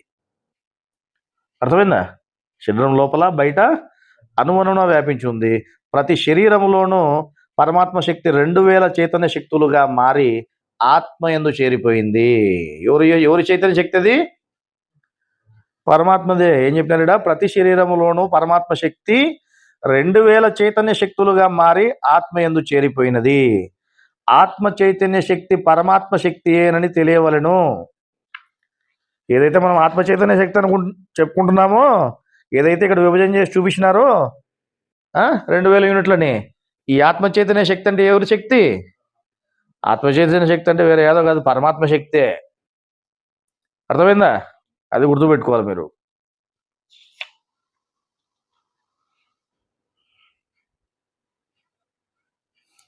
ఈ విధముగా పరమాత్మ శక్తి ఒక సజీవ శరీరంలో 2000 చైతన్యముల యూనిట్ల శక్తిగా ఉంటూ 7 నాడీ కేంద్రములందు విభజించబడి ఉంది. అర్థమైందా? ఇందాక మనం చూపించుకున్నాం కదా, శరీరంలో పరమాత్మ శక్తి ఆత్మ భాగాలుగా ఏ విధంగా విభజన చెందుందో కూడా ఇందాక మనం చూపించుకోవడం జరిగింది. మరి ఇప్పుడు అర్థమవుతుందా ఆత్మకు స్వయం శక్తి లేదని ఎందుకు చెప్పినారు? పరమాత్మ శక్తే ఆత్మగా ఉంది కాబట్టి, ఆత్మకుండే చైతన్య శక్తి 2000 యూనిట్లు ఎవరిదంటే పరమాత్మదే కాబట్టి, అందుకేం చెప్పినాడు, ఇది పరమాత్మ శక్తి, అది ఆత్మశక్తి కాదు. ఆత్మశక్తిగా విభజన అయి ఉంది పరమాత్మ శక్తి. అందుకే ఇక్కడ భగవంతుడిగా ఉన్నప్పుడు అక్కడ ఉండేటువంటి ఆత్మశక్తి ఎవరిది? మామూలు మనిషిలో ఉండేటువంటి ఆత్మశక్తి ఆయనదే. కానీ ఇక్కడ ఆత్మకి జీవుడు ఉన్నాడు కాబట్టి ధర్మం ఉంది. ఏ ధర్మము? తీర్పు తీర్చేటువంటి ధర్మం ఉంది. అదే భగవంతుని శరీరంలో ఉంటే తీర్పు తీర్చేటువంటి ధర్మం లేదు. అప్పుడు ఆ శక్తి ఎవరిది? డైరెక్ట్ ఆయనే. కాబట్టి ఇటు ఆత్మగా ఉండేది ఆయనే, అటు భగవంతుడిగా ఉండేది ఆయనే. ఎవరైనా ఆయన నుంచి వచ్చిన ఆయనే. అర్థమైందా? లేదా ఆయనే మారేషం వేసుకొని నీ ముందర ఉన్నాడు, అంతేనా? అది ఇక్కడ కూడా ఏం చెప్పినారు? ఆత్మ దేవుని వల్లే ప్రవర్తించుచు అందరికీ అధిపతి అయి ఉన్నది. అధిపతిగా ఉండడమే కాక కార్యకర్తగా పనులు కూడా చేయుచున్నది. ఒక విధముగా ఆత్మ శరీరమునకు జీవుడుకు అధిపతిగా ఉంటూ ఈశ్వరుడు అని పేరుగాంచింది. దేవుని చేత అధికారం పొంది సర్వులకు దేవుడుగా ఉన్నది ఆత్మయే. జీవుని కార్యములు చేయుచు దేవుని హోదాలో ఆత్మ ఉన్నదని ఆత్మజ్ఞానం తెలిసిన ఏ మనిషి అయినా ఒప్పుకోక తప్పదు. తండ్రి ఎలాగూ తనంతట తానే జీవము గలవాడై ఉన్నాడో అలాగే కుమారుడును తనంతట తానే జీవము గలవాడై ఉండుటకు కుమారునికి అధికారము అనుగ్రహించినాడు. మరియు ఆయన మనుష్య కుమారుడు గనుక తీర్పు తీర్చుటకు తండ్రి అధికారము అనుగ్రహించెను. తీర్పు తీర్చేదానికి కూడా అధికారం ఎవరికి ఇచ్చినారు? ఈయనకి ఇచ్చినారు. మనిషి చనిపోతే తిరిగి కర్మను నిర్ణయించి జన్మలకు పంపే అధికారము ఆత్మకు ఇవ్వబడింది. దేవునితో సమానంగా ఆత్మను ఆరాధించిన వానికి, గౌరవించిన వానికి జన్మలు లేకుండా మోక్షం కలుగునని చెప్పడమైనది. ఎవరిని? ఆత్మను. అర్థమైందా? మధ్యలో ఉండే ఆత్మను ఆరాధించిన వాడికే మోక్షం కలుగుతుందని చెప్పడం జరిగింది. ఇంకా దేవుని వలె ఆత్మ నిత్య జీవము కలదిగా, జనన మరణములు లేనిదిగా ఉన్నట్లు దేవుడు ఆత్మకు అధికారం ఇచ్చినట్లు కలదు. మనుషులు ఆత్మను దేవుని వలె గౌరవించవలనని కూడా చెప్పడమైనది. ఇదంతా చూచిన తర్వాత ఆత్మ మనుషులందరికీ దేవుడుగా ఉన్నదని చెప్పుచున్నాము. దేవునితో సమానంగా ఉన్న ఆత్మ మనిషికి కార్యకర్తగా పనిచేసి పెట్టుచున్నదంటే ఎవరైనా నమ్మగలరా? ఒకవైపు ఎంతో ఉన్నతముగా కనిపించు ఆత్మ జీవునికి సేవకునిగా కార్యములు చేసి పెట్టడమా అనే ఆశ్చర్యపోక తప్పదు. మా మాట నమ్మకపోతే అంతిమ దైవ గ్రంథం ఖురాన్లో 6:102లో ఏం చెప్పారు కూడా చూడండి అని చెప్పారు. ఏముంది వాక్యము? ఆయనే అల్లా మీ ప్రభువు, ఆయన తప్ప వేరొక ఆరాధ్య దైవం లేదు. ఆయనే సర్వానికి సృష్టికర్త, కావున మీరు ఆయననే ఆరాధించండి. అంతేకాక ఆయన ప్రతిదానికి కార్యకర్త. ఏం చెప్పారు? ఆయనే సర్వానికి సృష్టికర్త, అంతేకాక ఆయనే ప్రతిదానికి కార్యకర్త కూడా. కార్యకర్త ఆయనే, సృష్టికర్త ఆయనే, వేరు వేరని చెప్పలేదు. మీరు ఈయన నమ్మరనే ఆయన మళ్ళీ ఇక్కడ దీన్ని కూడా పెట్టడం జరిగింది ఖురాన్లో వాక్యం కూడా. కానీ ఇక్కడ చెప్పినది కార్యకర్త ఆయనే, సృష్టికర్త ఆయన ఎవరి గురించి చెప్పినారు? నిన్ను సృష్టించిన వాడి గురించి, అంటే ఆత్మను గురించి చెప్పడం జరిగింది అని మీరు అర్థం చేసుకోవాలని ఇక్కడ క్లియర్గా చెబుతున్నారు. మరి ఈ విధంగా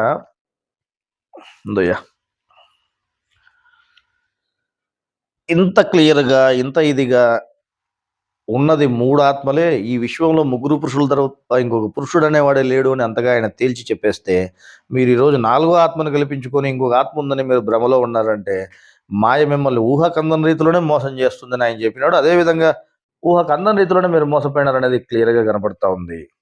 అర్థమైందా? మాయ ఏమి చేసినా కూడా చాలా గట్టిగా చేస్తుందంట. ఏం రాశారు? మాయ ఏం చేసినా చాలా గట్టిగా చేయను. మాయ చేసిన పనిని మనిషి గుర్తించలేడంట.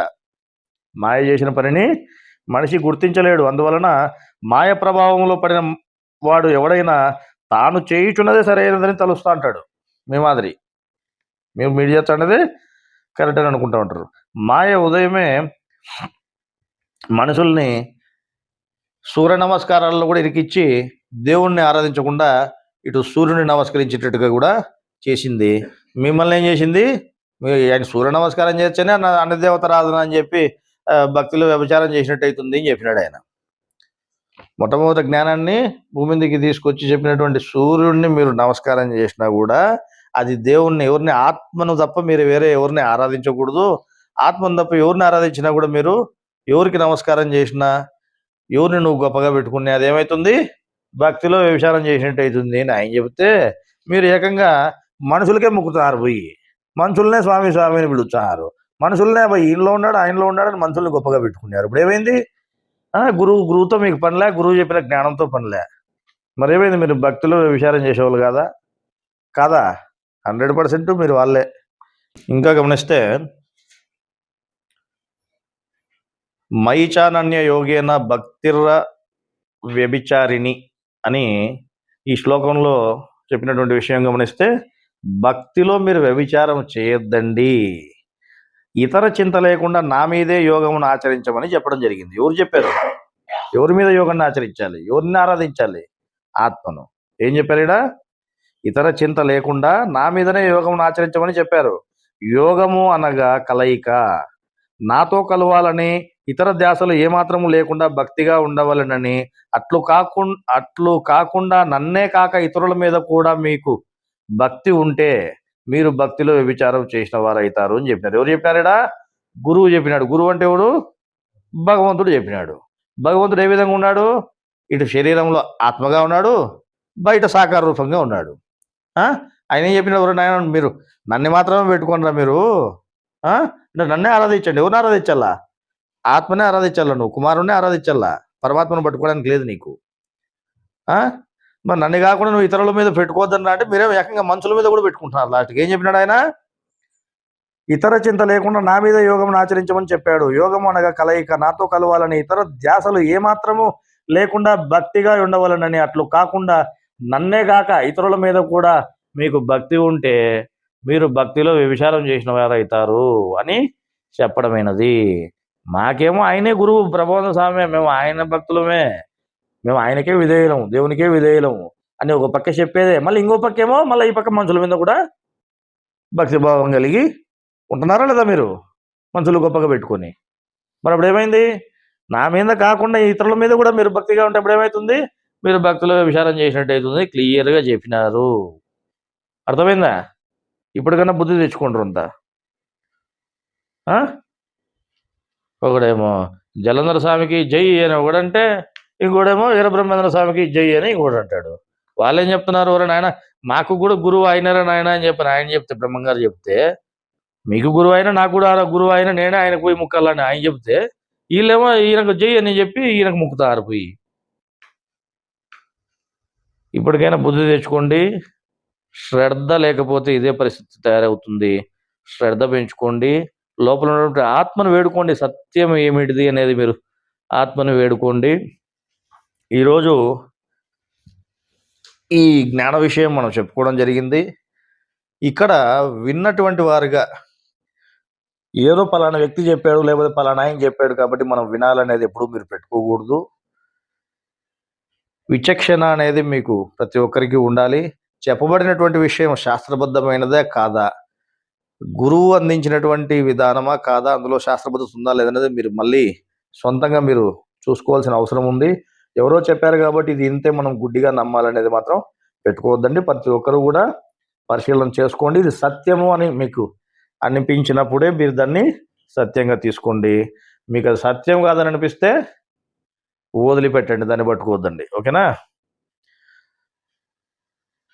మీకు దేవుడి జ్ఞానం అర్థం అవ్వాలని, అర్థమయ్యే విధంగా చేయాలని చెప్పని ఆత్మ అయినటువంటి తండ్రిని వేడుకుంటూ ఇంతటితో సెలవు తీసుకుందాం.